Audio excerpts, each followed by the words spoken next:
Everything begins in a bar called Moss Frog. A bell rings and a guy with a scar on his face, carrying a monster's head, walks in. Damn, this bar is pretty modern. I thought it'd be a bit more medieval. He approaches the counter and the bartender asks old Xiao how today's harvest went. He replies that they went to a level 2 secret realm with some beginners. He then asks if things were just getting started over there. Everyone in the bar is watching something on TV saying that the execution's about to begin. The room is full of congressmen, so we already know it's a bunch of no-good bastards. A guy holding a sheet of paper announces that there were 325 votes in favor and none against. In the 7th year of the Gregorian calendar, the expulsion of the Mask was approved. A blonde president named He Yao informs the man with the codename The Mask that evidence suggests he committed massacres during the war and killed over 30,000 people while trying to stand against the high ranks of this federation. He also launched surprise attacks against people from another world, worsening relations between the two worlds. Considering all this, the Supreme Court sentenced him to death. The masked mask is horrifying, but it's fine because he'll be taking it off soon enough. However, He Yao then says that considering all the contributions he made for humanity by driving out the invaders, Congress decided only to remove his positions as Supreme Leader of the Union and Supreme Commander. The only thing left for him would be the special title of Hero, and as someone who would carry the special title of Hero of the Union, if anything were to happen again, he would be required to join the military forces. The people in the bar are just watching. One guy comments that if it weren't for the mask stopping the creatures from the other world, Earth would have already fallen to calamities. However, the Walmart Gojo argues that he didn't make much of a difference, saying instead that it was the great hero President He Yao who commanded everything. The old man insists, saying that before the mask appeared, even the heroes had lost the will to fight. However, the boy in the red shirt insists that without the whole group, they wouldn't have defeated the demons. He says the mask is a crazy guy who even claimed people were being corrupted by some indescribable power. Clearly, he wanted to start a new revolution and drag this whole land back to those days of struggle. Either the mask was a lunatic or he was the kind of person who would rather see the entire world at war so he could command everyone. The old man says that things were way too complicated to try to sum up like that. Back at the Congress, Yao tells the mask to leave with the special hero title, saying that humanity would not forget all he contributed in fighting the mutants. Given all the crimes he had committed, they were being extremely merciful in giving him only this punishment. After a moment of silence, the mask finally opened his eyes. He sees Yao and looking around, he notices all the congressmen and wonders what is happening. He remembers just receiving an attack from the King of the Night Weavers. However, he clearly recalls that this was where he was betrayed by his comrades at the very beginning. Maybe it was that thing where people see their life flash before their eyes. But here it comes, guys, the darkness system, all dark and twisted. His goal was to rebuild humanity, and he would have to choose one of two paths. The first was the hero's path. A new threat had arisen and humanity couldn't understand the new enemy. As a hero, he would continue acting from the shadows and protecting humanity. The second was the path of the monster. The same silent threat had appeared, but the foolish humans couldn't understand why he was acting this way. Since humanity intended to get rid of the hero, he would have to become a villain without mercy, awakening the darkness. Then he is notified that 20 minutes after making his choice, he would be teleported to an F-rank dungeon. That's when the boy starts to realize he may have really gone back in time. I thought he was already in the future, but it seems like this past is a disaster itself. And at this exact moment, he stands at the crossroads of two different stories. However, this time he has to make a different choice. He's going to choose the path of a monster. He now then asks if this silence he's showing is an expression of his dissatisfaction with the judgment. The president, however, knows very well that this guy is a hero, incomparable to any other existence in this world. However, as a leader, he lacked any knowledge of politics, and his mere existence was hindering the interests of countless important people. That's why, over the past few years, the Union has been doing everything possible to tarnish his reputation and how society views him, turning the former special hero into someone seen as merely a nuisance for everyone. And now the time had come for the grand judgment that would finally banish him. From this day on, he would become a statue that served no purpose. If he sees this day through, everyone will believe that he's the type of person who loves war and craves power above all others. However, the mask says he has an objection. This was what everyone expected, and Yao even smiles. At the bar, a guy comments that it was obvious the mask would refuse since he loves war and wouldn't give up the power he has. Someone like him only got to where he is because hundreds of thousands of people sacrificed themselves for him, so he should just die. However, what the mask says is that he will abandon the title of special hero. Everyone in the bar is confused, and Yao bangs the table, asking what he just said. The mask repeats, saying he will no longer be a hero to this place. He's already tired of it. Yao insists, asking if he's only doing this to show dissatisfaction with the Congress's decisions. But the hero says that's not the case. He is completely satisfied, and all he feels is tranquility. Angrily, Yao wonders why this damn guy won't accept the path of becoming a silent hero who supported humanity until the end. Refusing the title and responsibilities was a way of showing tyranny against the Union. He yells, saying the mask can't just walk away, and the mask asks if he has anything else to say. He now states that since he gave up the title of special hero, he also couldn't walk around with the power he possessed. A deep web Gojo asks what he's trying to say, and another guy replies that it's obvious. He wants the mask to give up all the power he has. The fool beside him questions why giving up the title became about giving up power too. The girl at the counter asks what the mask level is, and the guy next to her says he thinks it's level 13. Old Xiao confirms, saying that the mask is indeed level 13, which is 4 levels above the actual president himself. Even today, there was no one other than the mask who could handle a dungeon above level 10. And even in the future, he doubts anyone like that will appear. Back in the Congress, Yao says that the mask is only so strong because he received all the resources of that place, but he actually belongs to the sacrifices made by the people of the Union. He couldn't abandon this position that was given to him through the sweat, blood, and tears of all these people. If he wanted to leave that place in front of everyone's eyes, he would first have to give up all the power he possessed. The mask simply asks what kind of nonsense that is, and Yao and the others immediately look scared. But he just replies, "All right," raises his hand and says he will give up everything. An energy sphere starts forming and the whole place trembles. It keeps growing and the boy is about to launch a spirit bomb. Everyone is already slumped over the table, crying and sweating everywhere. Even Yao, who is just a few levels below, can't stay on his feet, saying that this was way too strong. Despite being a high-level hero, he had to use all this power just to avoid falling to his knees before him. And the mask says that if they want his power, he will return it. He shoots upward and a laser breaks through the top of the building toward the sky.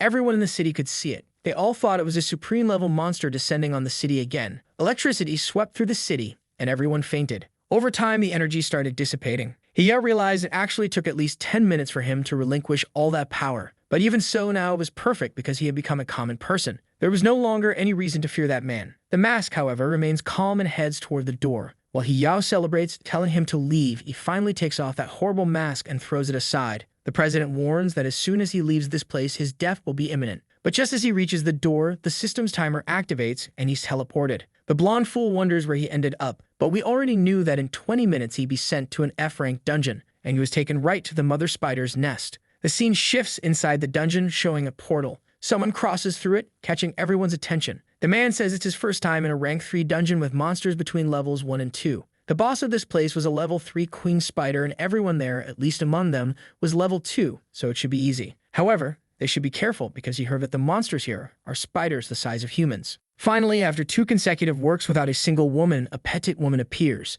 The one on the left tells little Hexai not to be scared, to which she replies that she isn't afraid of this place. Meanwhile, a guy excitedly tells the captain that they need money, so let's go kill these monsters and get rich. One of them, however, says he'd rather be outside watching the mask's trial. The guy responds that they can check it out once they're done with the dungeon since it won't make any difference. The girl says that thanks to the mask's trial, few people were interested in the dungeons, which is why they're here today and will monopolize everything. The leader agrees, saying that's exactly why they're here, and now they need to stop fooling around and start. He tells everyone to give their best, so they finish quickly. But then someone else comes through the portal, and they turn, curious to see who it is. Who could it be? Little Exa is already intrigued, and look who it is, our emo dark boy makes an entrance. The others look confused, wondering who this crazy guy is who showed up without a single piece of equipment. The protagonist looks around, thinking it's been a while since he's seen a low-level dungeon. This brought back memories of the first time he awakened as a hunter. Recently, however, he'd only been hunting in what was known as infinite dungeons, places that were uninhabitable purgatories for humans or cosmic regions dominated by all kinds of creatures,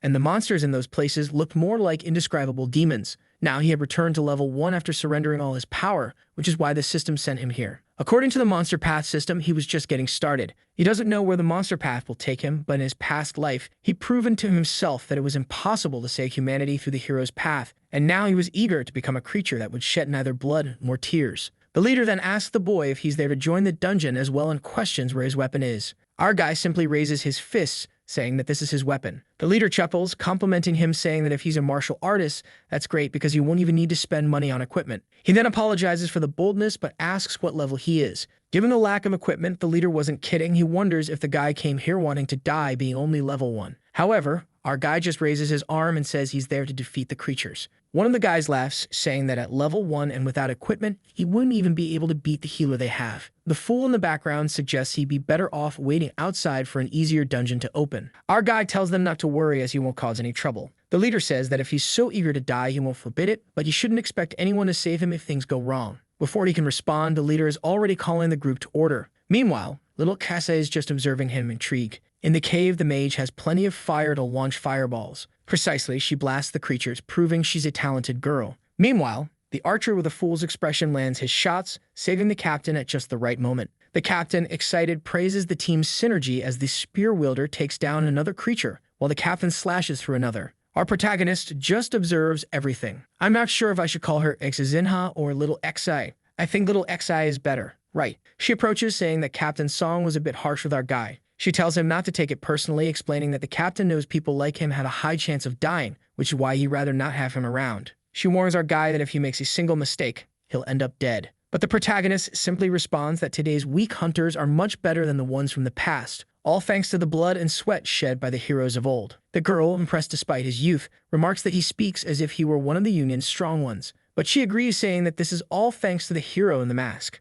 The changes in hunter training that he taught everyone allowed teams to be better formed and weapons to be better chosen. That's why the number of people dying in low-level dungeons has dropped significantly. She apologizes for talking so much without introducing herself. She then says her name is Yang Sixi, and she's a level 2 healer. Our fist boy protagonist, nothing better than a healer and a protagonist to set up a little pairing. Our guy introduces himself as Xiao Qu, a level 1 hunter, and his class hasn't been decided yet. She's a bit puzzled by his indecision and replies that he must want to think a bit more about which path to take. The truth is that he's already proficient in most of the classes available around here. This is because he explored everything before everyone else and was the one who discovered most of these classes. She then mentions that, judging by his physique, he's not suited to be a tanker. Damn, calling him skinny in the dungeon world. What a roast. She asks if he's tested his vitality yet, noting he could become a mage. Although mages don't survive very long, they can cause big explosions and take down lots of monsters. She then falls silent, apologizing for talking too much. But something grabs her arm, pulling her back. A purple strike flashes, and our guy springs into action. The man warns that a shadow spider has appeared. Damn, this looks like purple solo leveling. Someone lands a blow, and it's our protagonist grabbing the spider's leg.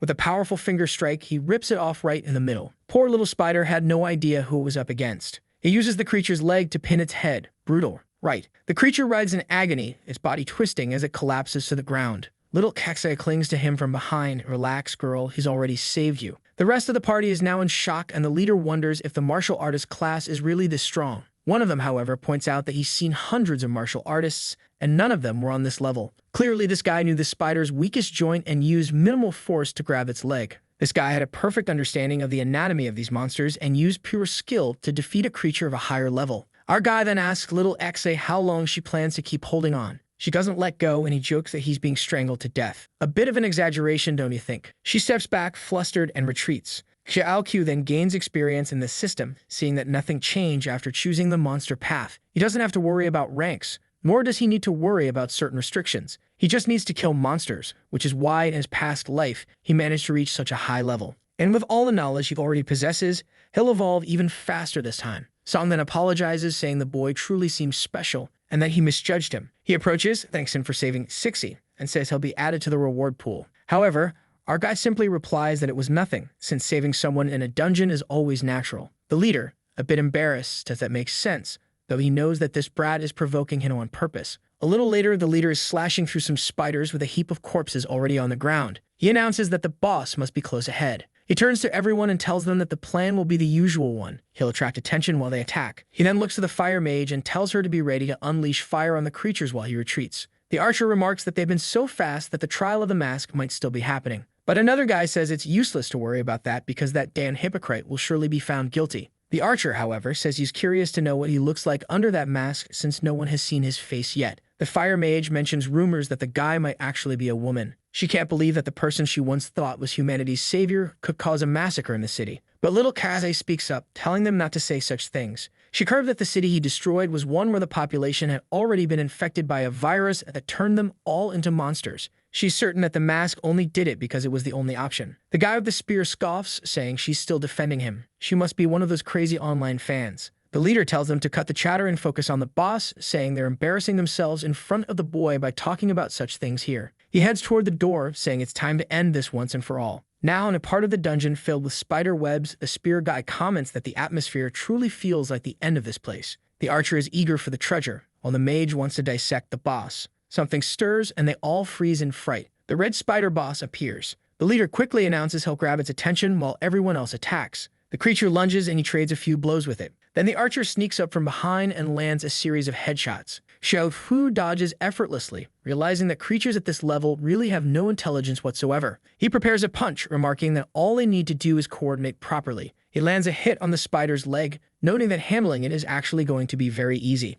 The mage is busy with her fire, burning the poor spider, while little Xi is casting her healing spell as the spider tries to resist. But after a little while, the spider collapses to the ground and the leader praises everyone for their teamwork. Now it's just a matter of dividing up the rewards from this level 3 dungeon and making sure to remember our guy. However, Xiao Qu finds it odd since the system had mentioned it would be an F-ranked dungeon. Something feels strange, and the guy with the spear mentions that, worse yet, the chest hasn't appeared. The mage then says she senses something just up ahead. Then the schoolgirl appears. Here we go, folks. The mage is puzzled to see a helmet with an astronaut design on the girl's head. The leader points out that she seems to be the reason why the chest hasn't shown up, probably because she's the real boss of this place. The spearman says she doesn't look intimidating, so handling her should be easy. That is until her devil eyes show up. She's trembling all over. Who knows what's going on with this maniac? But she charges right at them. The fool attempts a thrust, but the archer warns that she'll dodge something so simple. And yet, the attack lands, stabbing her right in the stomach. Or should I say, through it. The crew just watches this.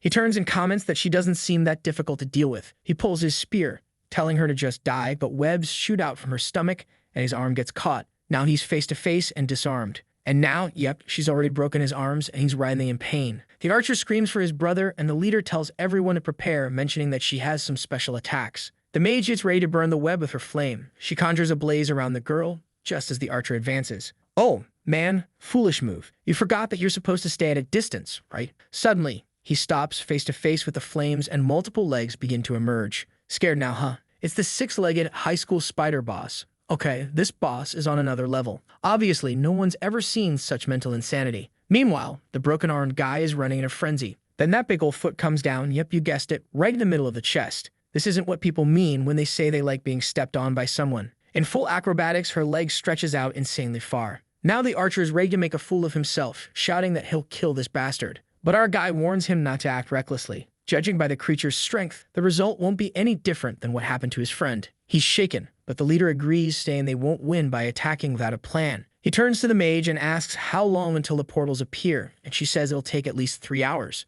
The leader decides they'll have to try to survive by running away until then. However, the creature is already moving in their direction. She prepares another strike and unleashes another web blast from her stomach. Now the fool's arm is caught. The archer fires an attack, shouting the captain's name, but the stomach spider sends another web barrage. Oh, now the other fool's caught too. The 2 fools are being pulled in for a hug. Man, everything's coming out of that cursed stomach. Schuld fought twice before making that stab. And the poor guy is about to get swallowed whole. Oh man, I thought our protagonist would save him. But nope. Looks like he's only going to save the women, as the 2 of them stand there terrified while the other guy's already been eaten. Another one drops, and the leader seems to be only one still standing, activating a red aura. He slashes towards her, seemingly cutting the webs between them. However, he's shocked to see she blocked the blow with her own leg. He ducks as she tries to grab him by the arm, realizing he's about to get eaten, thinking this might be the end for him. Just then, someone yells, telling him to hand over the sword. It's our guy, saying the only solution is to cut off his arm in this situation. The leader is stunned, but knowing it's the only way, he hands over the sword. Our guy doesn't hesitate. He takes it, jumps up, and cuts.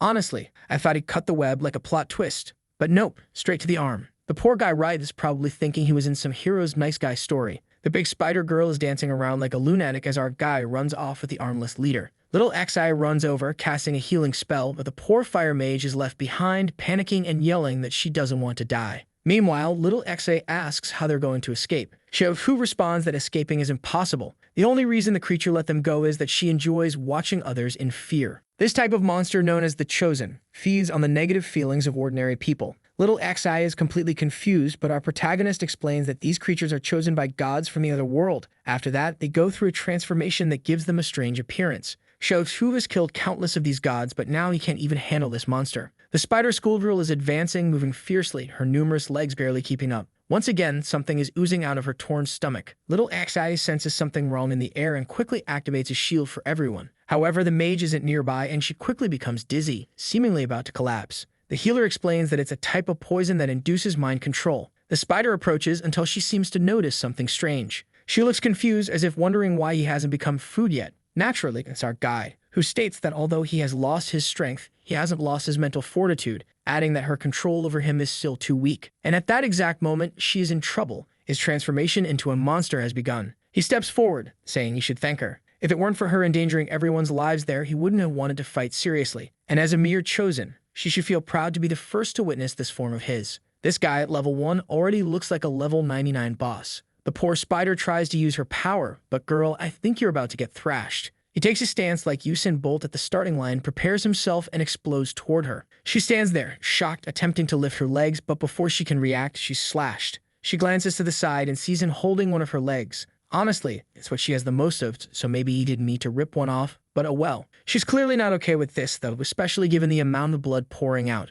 The protagonist remarks that despite its length, it's still a good leg. This guy doesn't hold back. The spider, however, sends a web net in his direction. It's the first time he's seen a web shatter the ground. Over his shoulder, someone asks if that's all she's got. It's our Usain Bolt leg collector, who says she's merely a level 4 chosen. She has potential to grow, but unfortunately, he won't let that happen. He goes in for another charge. A barrage of slashes rains down on her, and soon he appears behind her. The guy's considerate, at least he left her one leg to keep her from collapsing to the ground. He releases the remaining scraps and states it's time to end this quickly. Now she's trembling. Using her last leg, she tries to run away. Poor thing, right? But he's already upon her, landing another cut. Now she's lying on the ground, resembling a chopped-up octopus. She's desperately trying to crawl away, but the monster appears in front of her. The protagonist tells her she never imagined her end would come so quickly. He raises his foot and lands a strike on her head. With that, the dungeon is complete, and as a reward, he gains a demon spider leg. Outside the city, our dear little Xi is saying that it's been 2 hours since she was teleported out of the dungeon, and everything that happened there still feels like a dream.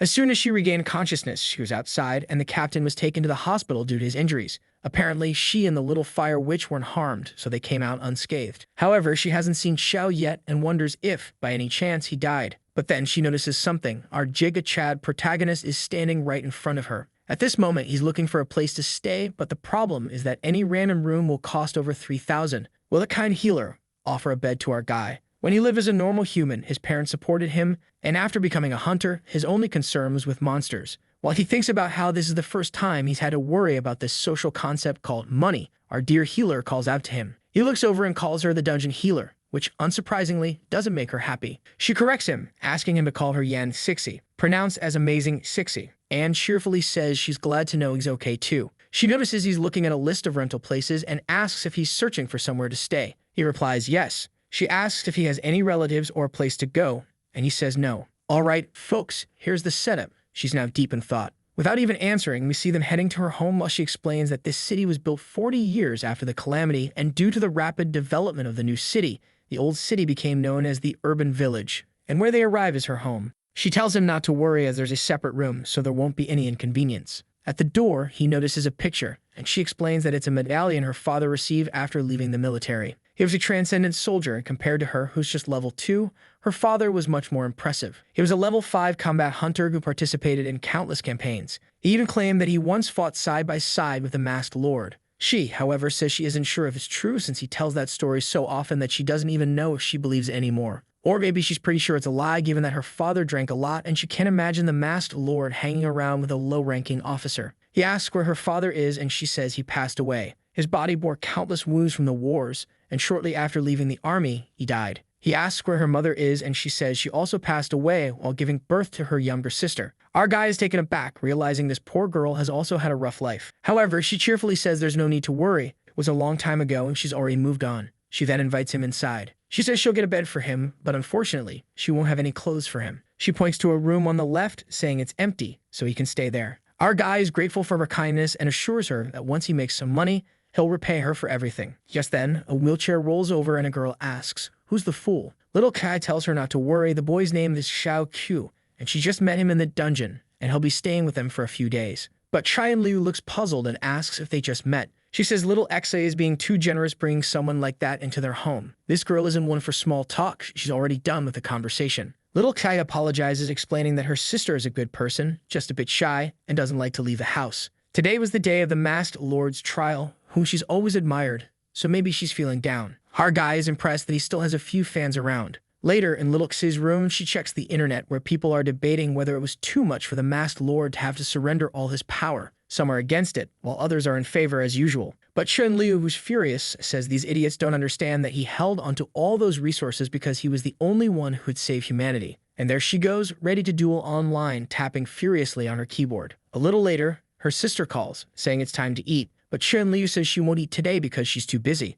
Little Exie insists, reminding her they have a guest, but her sister replies that it's not like he's the masked lord, so she doesn't have to come out just to say hi. Outside, her sister sighs, saying it's fine. At the table, she says it'll just be the two of them and apologizes for the simple meal. Our guy says it's fine. When he used to live in dungeons, he had to eat raw monster meat, so this is 10 times better. Even though they always knew that food was what gave him the strength to fight for humanity. On TV, someone asks Professor Zhang if he's aware of the incident that occurred during the trial and invites him to share his opinion. Professor Zhang says Congress has its own judgment and citizens should just trust them. However, he mentions a theory circulating online, claiming that this story about him losing his power is all a lie. This is because right after he supposedly lost his power, he vanished in front of everyone. But he notes that it's just a theory, and it might not be true. The reporter then asks if humanity is now at risk, given that they no longer have the masked lord to protect them. Professor Zhang replies that this is an exaggeration, as if humanity got this far thanks to a single person. It was everyone working together that allowed them to overcome these crises.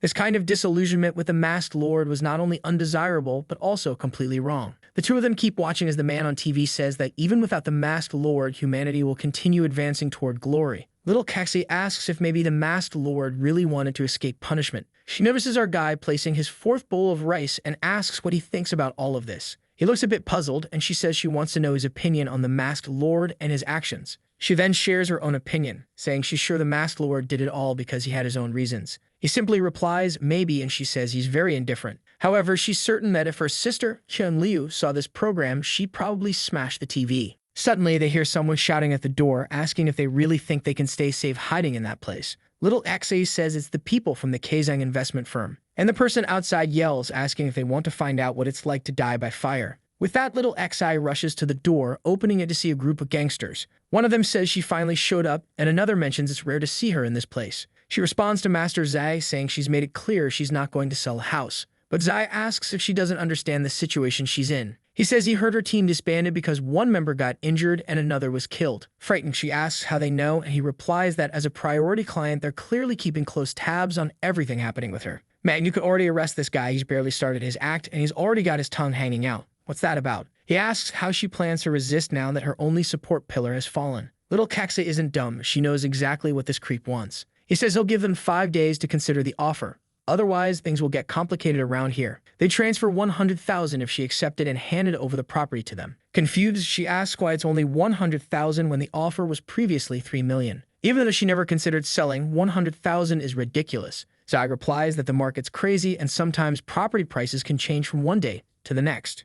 Kai steps forward and asks what he's complaining about since he knows she has at least 30,000 saved, given that she spends everything just taking care of her sister. Then someone else approaches and the man asks who's behind her. The newcomer steps in, saying he didn't know she liked older guys. He extends a hand and introduces himself as Kenzei. Quite the Japanese-sounding name, right? He says he's one of the leaders of the Cajun investment firm, and our protagonist goes to shake his hand. But just as their hands meet, little Xi warns him to be careful, as this guy is skilled in physical strength. The handshake turns into a trap as the man uses all his power to crush our guy's hand. But the protagonist remains calm until he also activates something in his gaze. Surprisingly, Kenzei attempts to invade his mental field, saying he'll destroy everything he has, intending to trap the poor boy in a coma for half a month. Yet, as he navigates through the mental field, he wonders why he can't locate the core, which he usually finds instantly. That's when he realizes our guy's mind is vast, so vast that Kenzei can't grasp its depths and wonders just how powerful he is. Now panicked, he knows he needs to escape from here. However, he's faced with a mental wave that submerges him, a chaotic experience in his own mind. Realizing his mistake, Kenzei feels himself drowning in mental force, and just beneath the water, a creature stares at him. In desperation, he screams, calling it a monster. Meanwhile, outside, he's passed out and his men call for their boss. Little Kenzei has no idea what's happening and thinks the guy's putting on some kind of act, pretending to be ill to intimidate them. But one of the other men goes to punch the protagonist, demanding to know what he did to the boss. Another man stops him, saying he'd better be cautious since the boy took down their boss. If it happened that fast, he's sure the boy is at least a level 3 psychic. He helps their unconscious boss and sarcastically tells Xi he never expected her to find such a powerful boyfriend. Then he leaves, warning that what they did won't go unpunished. Little Xi then asks our guy if the man passed out because of him. Xiao Qu tries to explain that he actually didn't do anything. He knows the guy kind of knocked himself out trying to confront his mental field. He then asks if they've been causing her trouble for a long time, to which she replies that it's been going on for 4 years. Right after her father died, they showed up, interested in buying the house as an investment. At that time, they didn't need money, so they refused. But because of that, they've been constantly threatening her sister whenever she goes out to earn money. That's when she joined Captain Song's team, which always helped drive these guys away. But now that the captain's in the hospital, they're back. Our guy asks why she didn't reach out to the government, pointing out that people who are relatives of those who fought in the war should receive support. She explains that she doesn't think it's worth it for the government to get involved in this. It seems groups of companies like Kaijiang provide them with money, so they'd rather not intervene in this kind of thing. Xiao Qu immediately understands that it's all just corruption as usual. But he simply says that while he's staying in the house, he'll help with the chores. However, little Hase says he's already done enough by driving those guys away and then asks what he plans to do next, wondering if he'll look for another team to go into more dungeons. He replies yes and asks what her plans are. She says she's hopeful that Song will regain consciousness. Otherwise, she'll have to find another team, which is quite difficult. Nowadays, it's common for teams to have traitors and people who do terrible things to each other, even though in the past, the Masked Lord established the rules and laws prohibiting humans from killing each other in dungeons. She reassures Xiao Qu, saying that if she finds a trustworthy group, she'll recommend him as well. Our guy thanks her, though he knows very well that now that he's become a monster, being in a team with many people isn't ideal. Whether now or in the future, the path of a monster will always be solitary. Just then, a system notification appears. He receives a quest directing him to the Corridor of the Night, a level 4 dungeon that, according to the system, isn't too difficult, though it requires him to go alone. No need to hesitate. He's already stepping through the portal and entering the dungeon. The overpowered system has a teleportation feature prepared within it. As soon as he enters, he recognizes the European architecture. Quite cultured, isn't he? He looks around and sees a bunch of gargoyles, which clearly don't look very friendly. He seems to recognize them and thinks it's wild to have to face these right off the bat. The gargoyles start moving, open their eyes, and let out a roar. They're level 3 creatures, but our guy doesn't seem that intimidated. The issue with these monsters is that they have tough skin, plenty of muscle, and are even resistant to magic. Facing this type of creature alone was always a problem. If the Luxi's team were here, the poor guy would be defeated once again. The gargoyles lunge at him, but he grabs each by the neck as he begins his transformation. It was unfortunate for these gargoyles to have run into him. Time passes, and he's now in the corridor of a giant cathedral. There's another dozen gargoyles.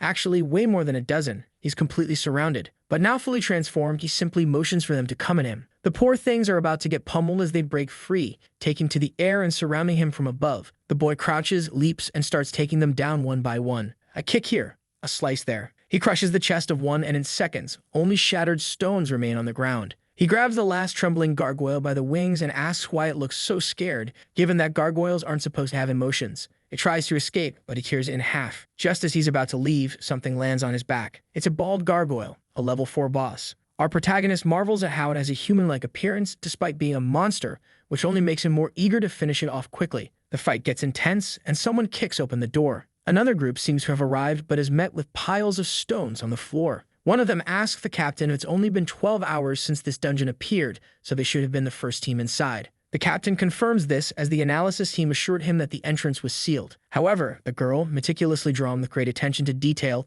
tells the captain that someone exceptional passed through here before them. You could tell by the fragments of monsters that someone had been slicing them in half, which is odd since this type of monster should be defeated with impact weapons to shatter them. But someone seemed to have sliced through these creatures. Shocked, the captain asks if the person did this with just their hands. Then one of the men, visibly shaken, tells the captain to take a look. Impaled on one of the pillars is the defeated boss. The scene then shifts to the inspection agency in Dahar City. Someone slams a document onto the table and asks why nothing has been fixed after such a major oversight. It's a bearded man who states that the last 7 teams entering the dungeons haven't found a single living monster. This clearly shows they're failing at their job as someone is clearing out everything without even registering. One man, however, asks if that isn't a good thing, since someone was going to clear out these dungeons eventually. But the chief bangs his fist on the table, saying that this is clearly illegal conduct and they need to put an end to it. First, it's risky to let one person hoard all the resources, and on top of that, this individual could set traps for other teams entering alone. He says that this younger generation has never experienced the barbaric times when people used to kill each other in dungeons.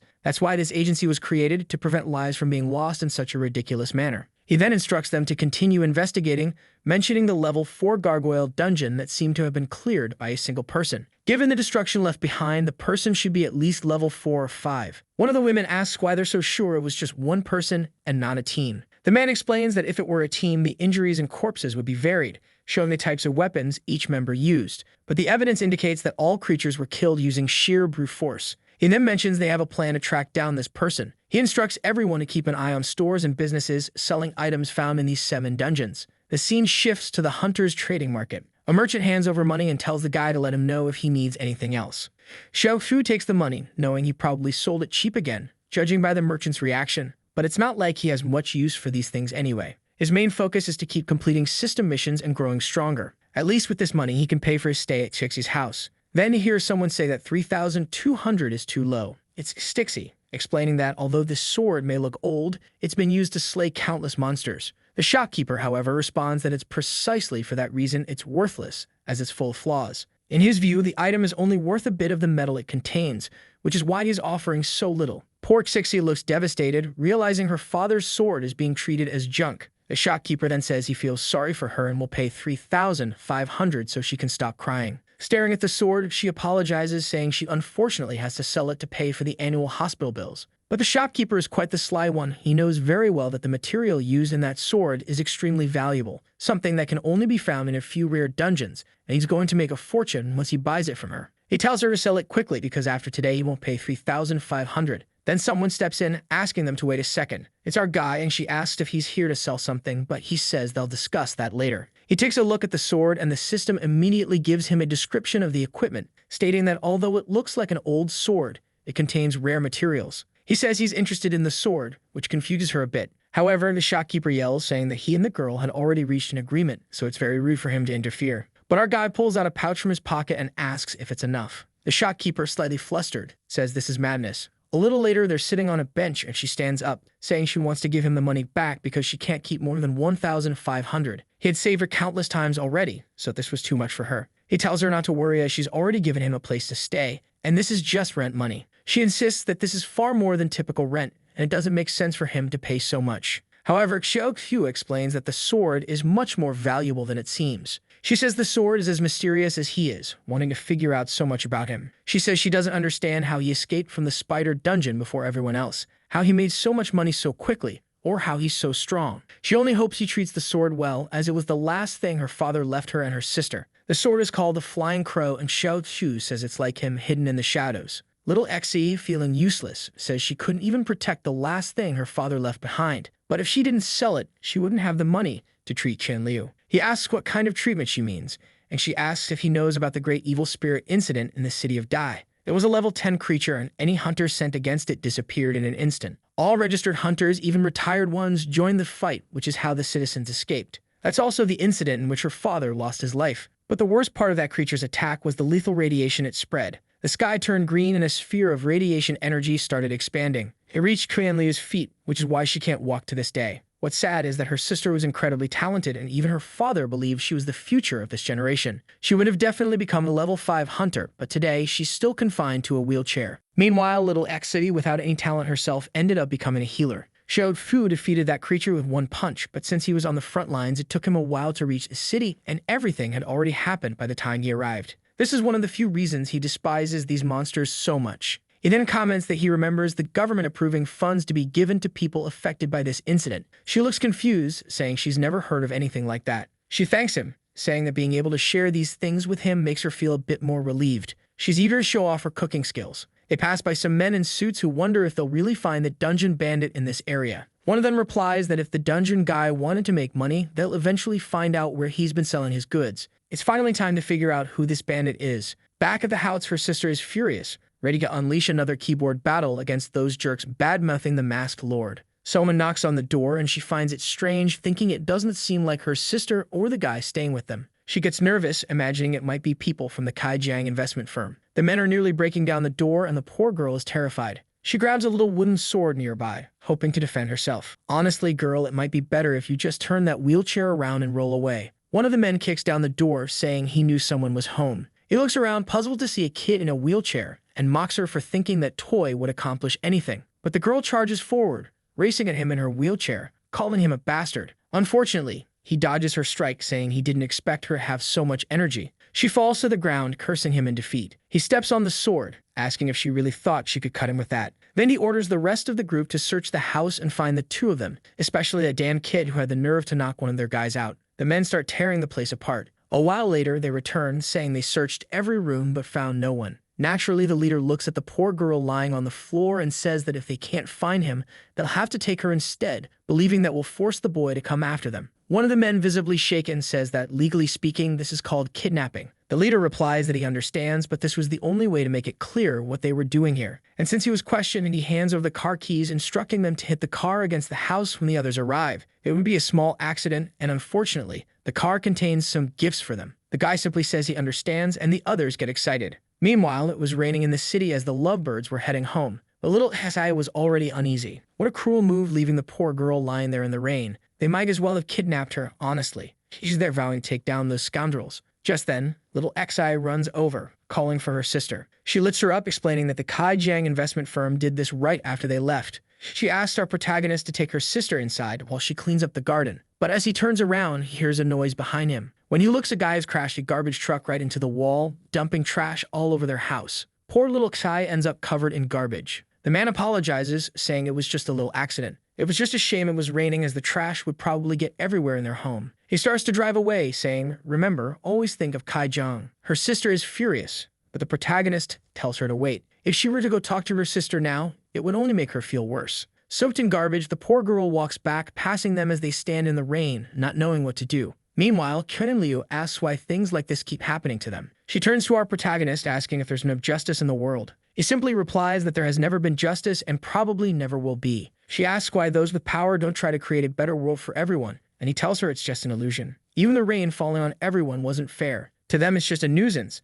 but to the homeless on the streets, it's a misfortune. Just like this world, rain wasn't fair. He breaks the sword, and she starts crying desperately, the scene laden with drama. The boy is ruthless, telling her that her family's problems were insignificant to him. He wasn't interested in interfering with the injustices and troubles they were facing, as his energy needed to be directed towards something more important. But we all know how these stories go. He says that, but do you think he'll really do nothing? He admits that these problems, however, were starting to give him a nagging headache. She asks where he's going, and he simply says he's going to take care of it. She warns him not to be crazy, reminding him that Kaijiang wasn't a small company, insisting that their problems really are insignificant and he shouldn't risk his life over them. He draws his sword, agreeing but explaining that in his life he's gotten used to fighting for things that, in the end, were insignificant. And since they wanted to bring him a problem, he returned the favor. The scene then shifts to Kaijiang's office. At the entrance, the men are discussing negotiations when our protagonist observes the place. Inside, the building is full of people, until one of them starts to notice something odd. Our protagonist appears at the entrance, sword in hand.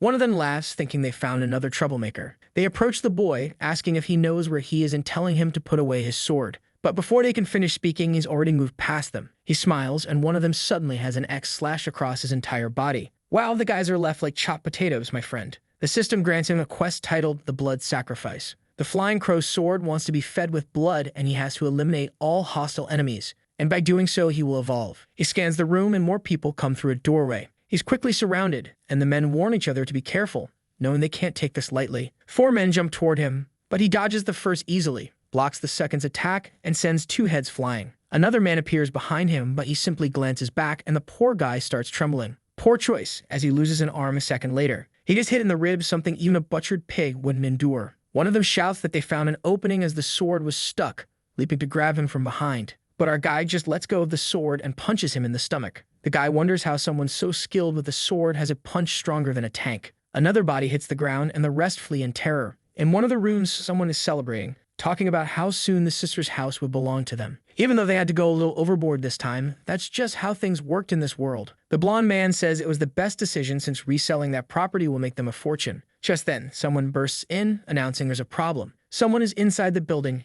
killing everyone. The entire lobby has been massacred, and the man asks how many people are attacking, to which he replies, just one. The boss, knowing that in Kaijiang they only mess with the right people to avoid attracting high-level hunters, is now certain something went wrong and tells them to go check it out. Someone drives a massive axe along the floor. It's the boss with his partner. Looking to the side, he sees a guy with his hands up, looking like he's in a cinematic scene, pleading not to be killed. However, Tom swings a crescent slash, and the guy falls to the ground as someone starts climbing the stairs. It's our sad boy protagonist with those red eyes. Now they're scared, aren't they? He asks them why they're so afraid, since they're all level 4 hunters, so they won't be killed that easily. The blonde understands and conjures an ice spell, while the boss channels red energy into his axe, and another one draws pistols. The protagonist remarks about their level, and the men ask if he's finally realized his mistake. One of them tells the boss that this guy was at Sixie's house and was the one who knocked out Captain Kenzaburo. Xiao Qu says it will be a problem to remain in human form and face 3 level 4 hunters. He hits the light and the entire place goes dark. They wonder if he's trying some sort of sneak attack. However, one of them grins and announces that he controls the world in darkness. He activates night vision, claiming that with this ability he's unbeatable in the shadows. But he notices something strange on the floor. It's the devil himself in front of him. He hits a jump scare when he sees the creature. The poor guy must regret activating that green vision now. It would have been better not to see what he's about to die to.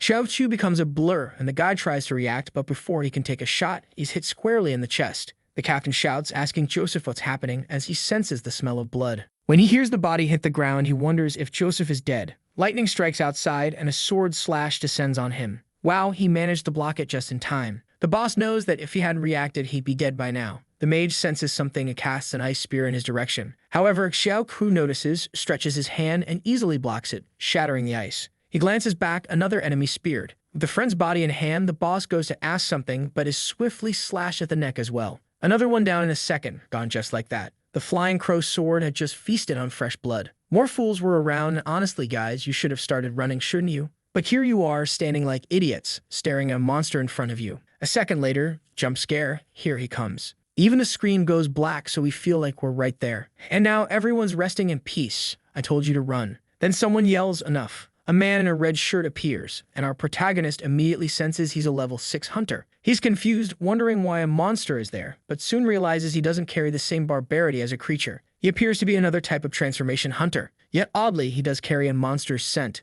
The man says he's never seen a being that's a mix of monster and human in this world. Just selling him would be enough to cover everything they've lost here. Whether a monster that turns human or the other way around, he was unlucky to encounter him here. He's thrilled because he knows there are people who pay handsomely for information on creating human-monster hybrids. Honestly, I'm scared to think about what these guys are doing to pursue this. Suddenly, the man also begins to turn into a blur. Whoa, I thought he was transforming, but it was actually an attack aimed right at our protagonist's neck. The whip-like strike breaks a bit of his mask. The level 6 hunter is impressed that he actually managed to dodge it, but now he claims the boy has met his limit. He launches a barrage of attacks, and while our protagonist seems to be trying to defend himself, it doesn't look like he's doing too well. He's hit on the arm, the back, and the thigh. The hunter, however, seems to enjoy this, saying the fun part about killing a monster is having to hit it a lot. Although the creature had high resilience, his attack wasn't something simple. Then he aims one more shot at the boy's chest. Our protagonist dodges to the side, but the man says he's fallen into his trap. The man's hand suddenly transforms into a pistol. What is this? A cheat? And he prepares to fire a blast at his head,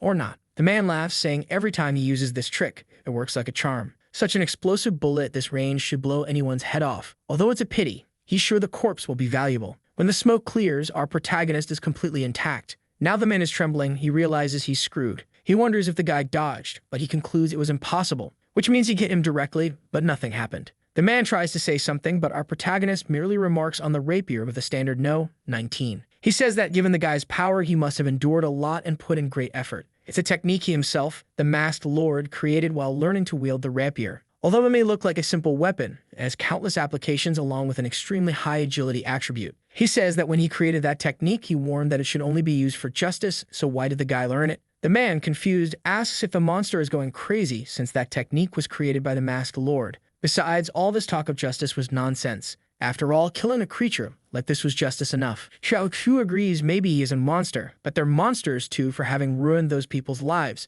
The guy retorts that he has no idea which of the Kaijiang families he's with. However, he adds there's something a monster like him needs to understand. Humans must always keep evolving, and anyone standing in the way of evolution needs to be stopped. Evolution is true justice, so he's on the right side. Once again, he lunges at Xiao Qu, who now understands how he thinks. A claw appears on his back, and he says, so, this is justice. The man is startled, but it's already too late. Though he tries to dodge the first attack, he doesn't fully understand what's happening and gets struck on the shoulder. From that first hit, he takes 50 more in quick succession. He falls, thunder crashes, and he's already slumped against the wall. He looks at our boy and asks what kind of monster he is. At that moment, our protagonist reveals he's the masked lord and simply asks if he doesn't remember saying so. With that, he lands another slash, and the guy collapses to the ground. That sword is feasting on blood today. He raises it as it begins to absorb all the blood around. The sword's name changes to Flying Blood Raven, an item of limitless growth corrupted by a demon god. It now holds an ability that releases a massive blood wave capable of splitting the earth in two.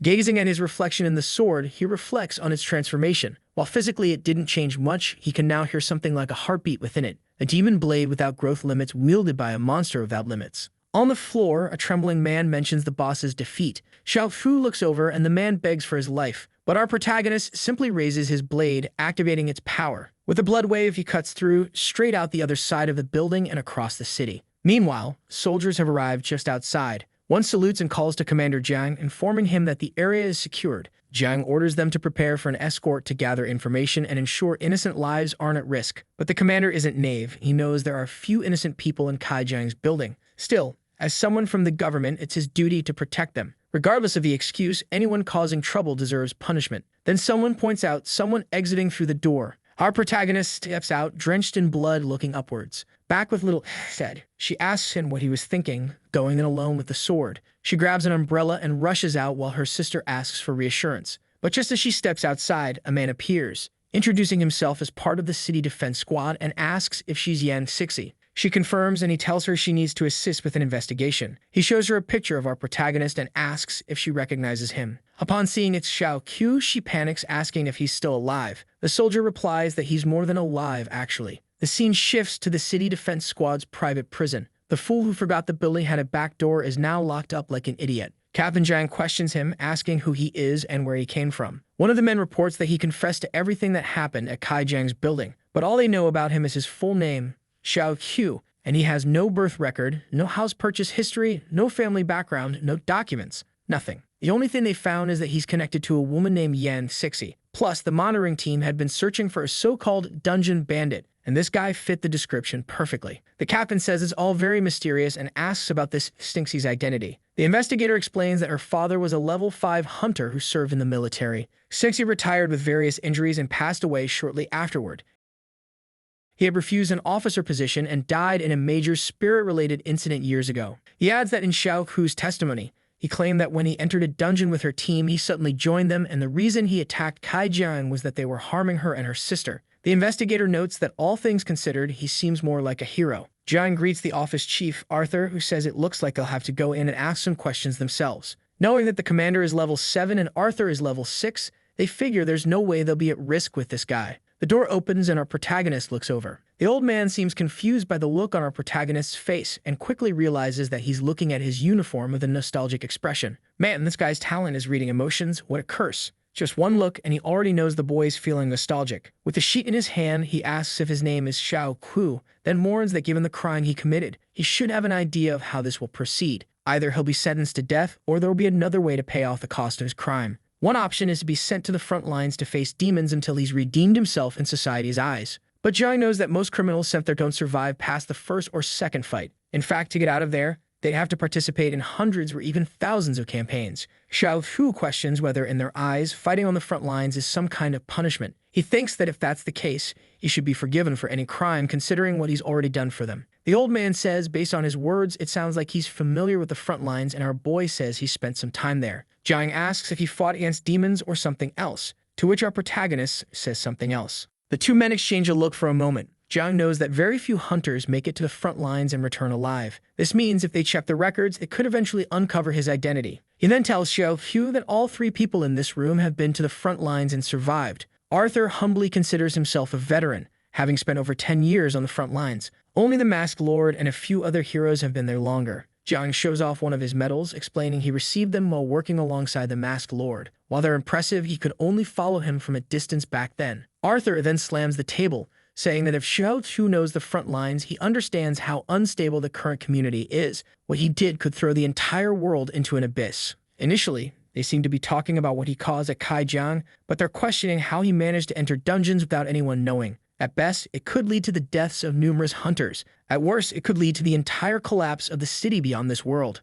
Xiao Qu stays silent as the two watch him. Jiang warns that as much as he wants to maintain this mysterious aura, resisting the government is completely futile. He stands up and says, for his own future's sake, it's best to tell the truth now, because if he goes to the federal capital, people there won't be as kind. With that, the two leave, but our protagonist doesn't seem too eager to return to that place. However, it seems he won't be able to avoid it. A new mission has appeared, the Great Resurrection of the Malevolent Spirit. The lengthy system text explains that remnants of the first spirit linger in some people's bodies, and it's about to resurrect. He has 72 hours to prepare, and the reward is to receive the malevolent spirit's core. He knows this creature is a disaster-level demon. The most advanced of these creatures reach level 13, while most are around level 7 or 8. Of course, he knew this creature would show up without the system's warning. This is a monster that, as long as a single molecule of it continues to exist, will eventually resurrect. In the end, it was always him who had to rush back from the front lines to save everyone. No matter how fast he arrived, the media always criticized him. Everyone complained, wanting to know why he took so long and why he wasn't punished for it. Some argue that if the spirit returned, it was because he didn't handle it properly the first time.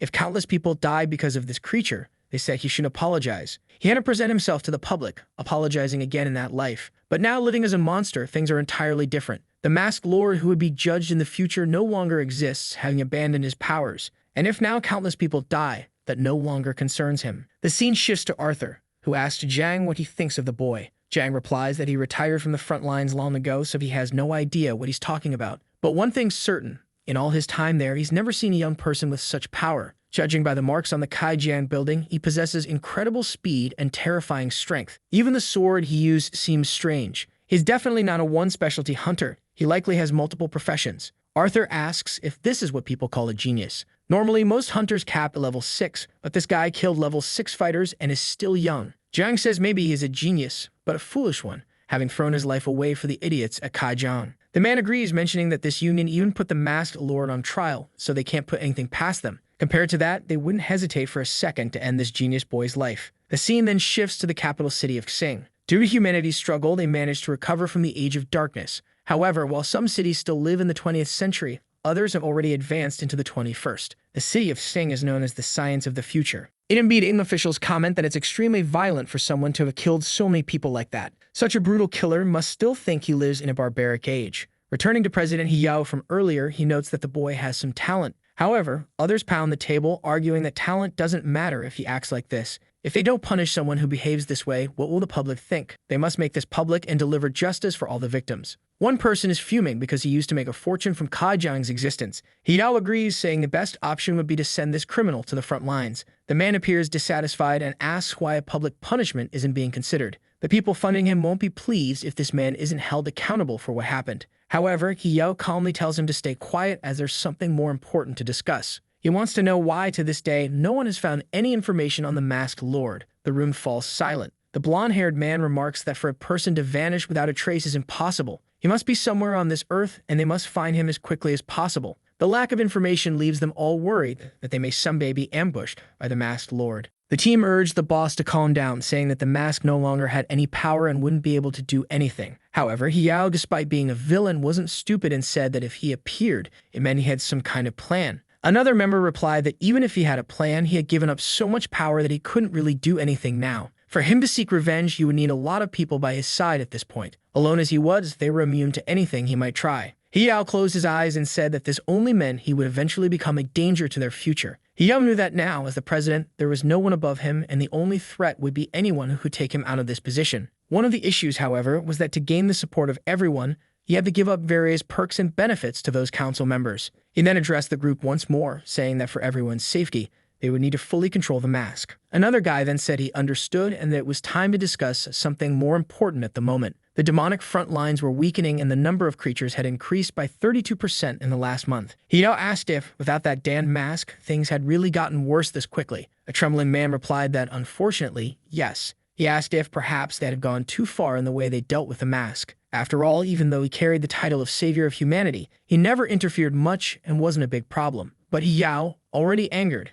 asked if he was questioning this group's decision. Immediately, the fool backed off, saying he would never dare to do something like that. While the president shouted, he questioned why this place couldn't survive without that damned mask. He commented about the city having some elite warriors and ordered that they be sent to the front lines immediately. However, one man said he didn't recommend it, as if a disaster-level creature suddenly appeared, there would be no one to protect those places. But another man smiled and asked if his real interest wasn't actually in the profits the defense squad brought. The equipment they used was supplied by this man's family, which meant that if the army disappeared, they would lose a lot of money. The man shouted, saying it was slander. However, Xiao slammed the table. He announced that it was decided and the defense squad would be deployed. And looking over Xiao Qu's file, he said this person was perfect to be made an example of. The scene then shifted to the defense squad office in Da City. Someone was speaking with the two sisters, saying that since they were involved in the investigation, they could return home. However, in the future, it might be called as witnesses in court. Kun and Liu asked what they would testify about, The woman replied that it would be to testify against this heinous criminal who caused that disaster. But Chen Liu asked why he was being treated that way, as those who deserved such punishment were that group of trash.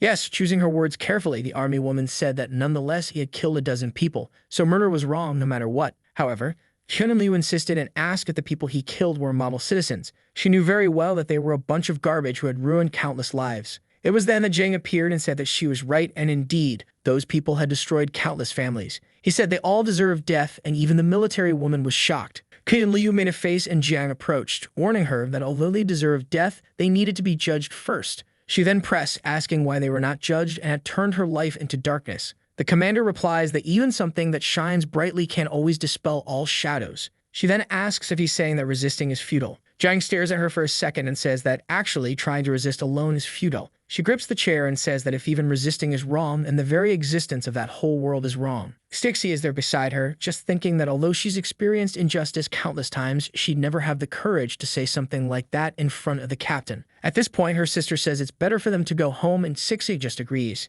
As soon as they leave, the commander says that if only that girl could walk. The woman beside him asks why he's saying something like that. He responds that the hatred and sense of injustice she feels are the source and strength of many people. If you could measure emotions by strength, she would surely have a very high level. If only in the past he could have carried so much rage like that too. The army woman is a bit confused by the commander's interest in the girl. She thinks that sitting in a wheelchair, that rage wouldn't serve any purpose. Little Cassie tells her sister to rest while she tidies up the garden, thinking about how they would help Xiao Qu. Her sister stays silent for a second, then seems determined. She stands on the chair and begins saying to herself that if there are places in this world where light doesn't reach, she would become the light that shines on those places. Her leg starts trembling and suddenly she begins to walk. What's this, girl? All right then. Already standing and shaking, but standing nonetheless. Her sister was about to go back to say she'd forgotten something, and then she's startled to see Chen Liu standing in front of her. Chen Liu stretches out her hand and tells her sister to run away. Man, here comes something dark. Could she be about to become the city's demon?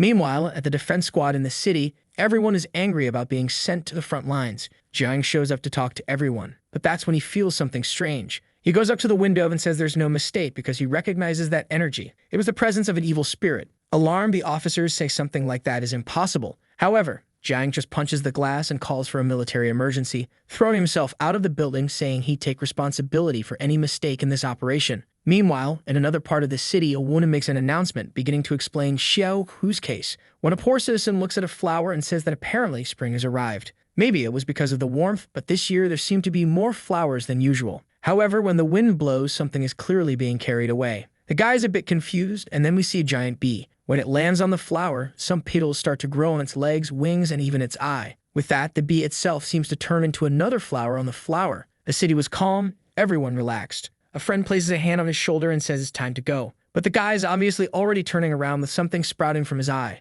Wow, this one has gone full florist. Already frightened, another person yells that the monster has appeared. However, the other one has also turned into a cluster of petals. This thing is pretty accurate. The petals fly, and a girl places her hands out, saying all of this is too beautiful. Another explosion of flowers. In a second, there's a creature made of a bunch of petals. A half-plant person walking around. A confident fool, all excited, says not to panic, that he'll take care of it. When they draw side characters with that dumb look, we already know the poor guy is going to die. He readies his attack and strikes straight in the middle of the creature, announcing that a monster showing up here was the same as looking for death. However, the venom touches him and his arm also turns into vegetation. The other hunters nearby quickly realize this creature has some kind of radiation. Judging by the green color, it's the return of the great evil spirit. Some soldiers leap over buildings and wonder what's going on. One of them tells Jiang he doesn't think it's the Great Spirit, since the infected people actually become zombies. However, at the same time, the guy could feel that just like the Great Evil Spirit, this energy had the will to contaminate anything. Jiang says that human flowers would be the right description, but creatures affected by this type of transformation were extremely incomprehensible to humanity. They would try to stop this virus from spreading through the city and at the same time had to be careful not to get infected themselves. With that, each one heads off in a different direction. Meanwhile, people are running everywhere, saying the monsters were eating people. Jiang appears and tells everyone to get down. Man, am I the only one who just now noticed that the old guy's missing an arm. He starts gathering some fire energy in his mouth and launches a dragon toward the creatures. The people duck and the power sweeps through the city. Upon seeing the burned plants, people think they are safe. However, the ash touches someone's face and yet another person turns into a plant. The old man is shocked to see that even the ashes were creating infections. Man, this dangerous virus was already taking over half the city. How are they going to stop something like that? Someone called the mask because the buildings are all getting taken over. A guy says that this was a verdant hell. A barrier is protecting some people, and the captain warns everyone not to shoot the creatures. The priority is to evacuate this area since even a single ash particle could infect a human. The guy then asks Jiang what's going on, and Jiang replies that as he can see, a disaster has begun. The bearded man says that without a doubt it's the presence of a great evil spirit and asks how it's returned. Jiang explains that there are few, but some creatures possess immortality. Even if it seems like they're eradicated by humans, the remaining ashes can rebuild the monster. Just like a certain type of jellyfish can revert itself to the stage where it all begins, these creatures do the same. He adds that he knows Arthur might not know about this since it was only recently discovered that some creatures have this trait of immortality. However, of course, if a creature like this were completely obliterated, it would finally cease to exist. Seeing how this creature is affecting the city, he's sure it's some kind of radiation created by the evil spirit of the past, as it resembles the power of those gods. Arthur yells, saying he knew this was wrong and that those guys were a bunch of pests. Jiang asks what he's talking about. Arthur explains that after the first creature's attack, Mass ordered them to remove the radiation from everyone. But as soon as he left the city to save money, some guys ignored some of the victims, and this current situation was likely caused by that decision. The commander replies that they can talk about it later, but first he needs to know how far this thing has spread. After that, they would find the spot where this energy is most concentrated and identify who needs to be eliminated. Arthur asks why he's talking about this, since there's no way he can handle this creature alone. Jiang responds that he can't sense any creature above level 10. Even though the monster is strong, it's still in its infancy, so he needs to kill it before it grows stronger. Arthur hesitates for a second and tells him to be careful not to get contaminated by the radiation. He's going to contact the team now to send the information Jiang requested. Meanwhile, in the city of the wealthy, people are notified that to strengthen the defense line, they will send protection from this area. People hear the news on the train, and a woman receives another alert. It's an emergency announcement about the disaster-level monster that appeared in the city. The area is already completely overtaken. People start seeing posts about Dahai City and say it looks like the end of the world. Some are asking for Mask to appear and save everyone once again, but others comment that he's already given up all his power. People post some pictures, and everyone wants to know why those creatures seem somewhat human, until someone interjects and says they don't just seem human, they are humans who are contaminated. The city's commander heads toward the creature, but he's still alone. The blonde news anchor announces that according to the analysis, the creature is still at level 7. The commander is also level 7, but he's defeated even level 8 creatures before. Then she points to the TV, which shows the entire city overtaken by plants. In one of the images, the commander runs from the vines. People are excited to see how agile he is and that the creatures can't catch him. Suddenly, he stops and people ask if he found something. He looks up and asks if it's her. Obviously, folks, it's Qian Liu with her entire body covered in plants. The commander asks what she's doing and if she created this stage to be worshipped by people. He comments about some creatures intentionally mimicking aspects of human religion. The commander yells at him to focus, saying that despite the creature's appearance as a woman, it's a threat to humanity. He replies that he understands and tells Qian Liu he didn't expect her to turn into something like this in just a few hours.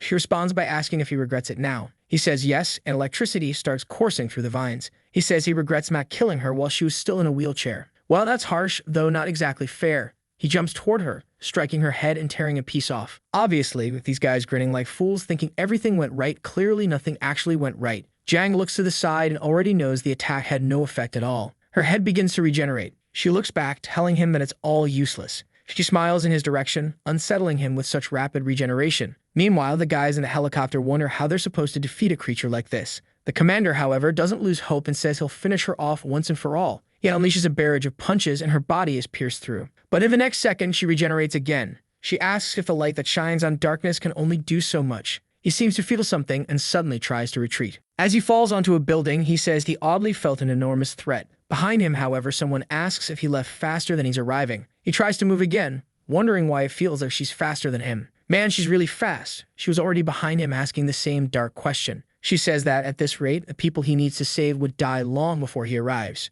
Jiang keeps trying to escape through the city while the guys in the helicopter are completely baffled. It's not that she's physically faster than him. She can actually swap places with any plant. Arthur slams the table and tells the commander to come back because he has no chance of defeating her. If they couldn't eliminate Arthur in that place, she wouldn't die, so this fight made no sense. During the fight, Jiang asks the girl if she thought he could escape from that place. He takes off his jacket, places it on the ground, adjusts his metal, and smiles. Qian Liu says she's smart enough to realize he won't be able to escape from there, but he looks like a beast struggling to stay alive. Man, another arm appeared. No wonder I only noticed it then. He really does seem to have two, I think. An energy field appears around Jiang's body as he says that, in fact, this is his second reincarnation. The light rises into the sky, and the boy looks like something out of Dragon Ball. The The guys in the helicopter say that pulling so much energy into his body could kill him. Arthur says he's not trying to spin his own life, but to reach a new level by sacrificing everything he has. He yells, asking if the commander is crazy, but the communicator breaks. King Liu praises his courage for maximizing his power this way,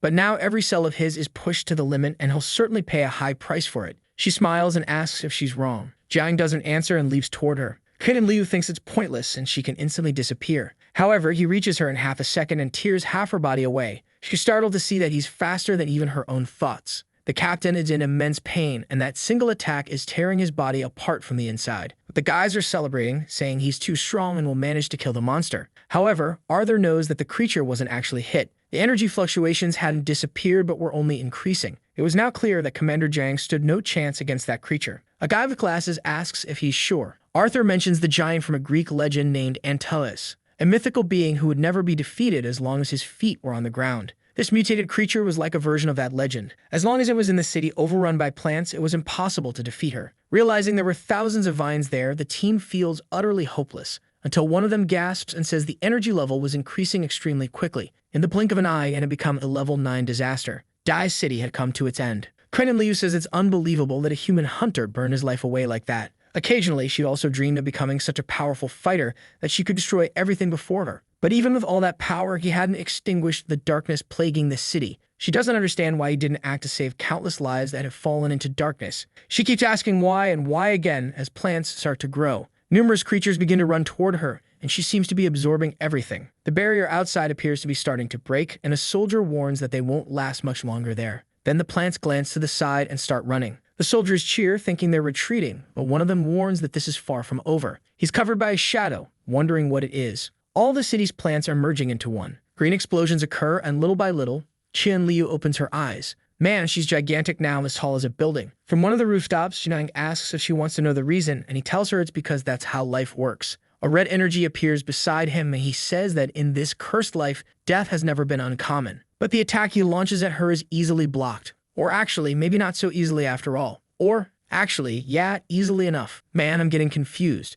People watching on TV say that the light of victory is piercing the creature. They start cheering, saying it truly is humanity's glory. Maybe now she's really losing since the thing is shredding her arm. But she's too confident, so she already knows this won't work. Jian, who is piercing her arm, is soon immobilized. Holding him in her hands, Qian Liu says he must die, along with this cursed belief of his about how people should live. Man, he's in agony, but he turns into a bunch of flowers. I didn't think he'd make it out alive, honestly. It was easy for her. Qian Liu even seems disappointed with how easy it was. The department watching all this is devastated, and Arthur announces that the captain's energy had vanished. Man, people in the subway should have been looking at their screens. But I think our dear artist could use a lesson in perspective. The mother tells her daughter not to watch, but the girl says it was beautiful seeing the old man turn into a bunch of flowers. However, the rest of the people already know that this might mean the end of Da City, especially considering that the person who always saved them in these situations has now disappeared. The fools who were all against him now want the boy back, right? In the live chat, people are saying that the federal government will surely send an incredible hunter.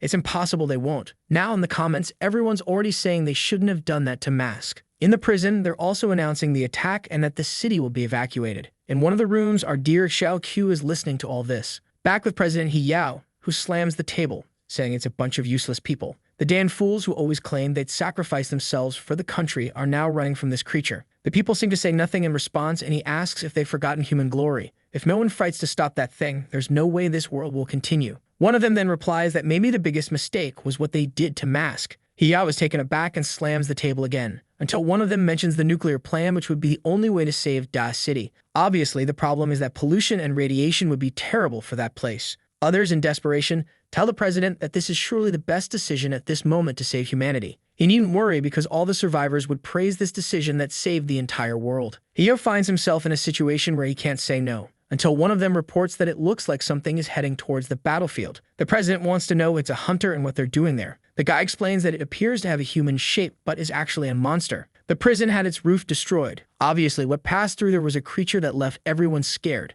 Trembling, the guy only said he escaped. Back in the city, soldiers were still trying to evacuate the area. They already knew Commander Jiang was dead and that the plants were coming back. Desperately, they began fleeing, saying they weren't going to die here for nothing. Others wanted to stay, saying that if they ran, the entire city would be destroyed. As the plants were advancing, he said he would risk everything. He strikes the first one right in the core, but immobilizes the lance, and he's yet another fool who gets devoured. Another one calls out to the squad leader and prepares an attack, saying he'd give it his all too. But that's when something passes by him. A sequence of slashes begins to cut through the vines. He falls to the ground and the leader helps him up. Terrified, he says they might be saved. Xiao Liu is still standing there and the guys in the helicopter are about to flee. But the cameraman says to wait. He's seeing a reinforcement approaching. Something is crossing the city extremely fast. Everyone gets excited, saying they knew the government wouldn't give up on this city so easily. Others are still complaining that if this reinforcement had arrived, Commander Jiang wouldn't have died. They watch an attack, commenting on the insane strength of this hero. But it's not a hero, folks, it's a monstrous figure. Obviously, our protagonist was motivated, especially because the mission was to finish off this spirit.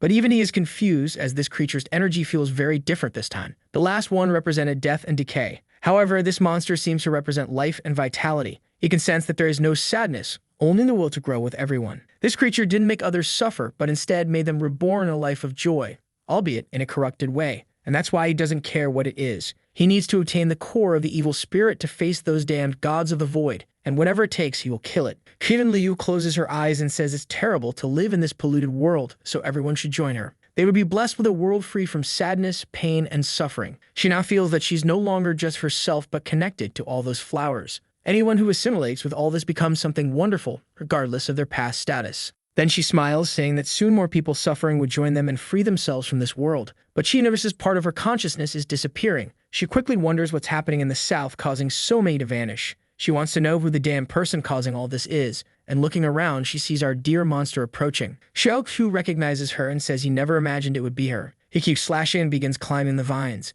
Xiao Liu doesn't understand why he hasn't assimilated or why he lacks human energy. His blade is already on her arm as she comes in with a deadly mosquito slap. However, he throws himself towards her hand and slices through it as well. All in Captain Levi style from Attack on Titan, he continues climbing. But then she starts summoning creatures directly from her shoulder that head towards him. She prepares a green laser that explodes in front of him. Others begin appearing from behind, also exploding. However, he manages to be faster than the explosions and slowly dodges them. The people in the helicopter are excited, saying he's fast enough and maybe they actually have a chance. Meanwhile, the hunters were watching the fight. They started to suspect that it was impossible for a monster to have so much battle intuition, so maybe it was a hunter in the appearance of one. It was clear how he risked himself by mere millimeters as he got close to each explosion. To act at that level, someone not only needed to be fast, but to have a deep understanding of battle. The reason humans often defeated creatures was because they were much more intelligent. However, this humanoid creature was using techniques like a level 9 hunter. It could only be a human with the appearance of a monster. Because if this really were a monster, it would be impossible for humanity to survive. Our guy was already close to Xiao Liu's face.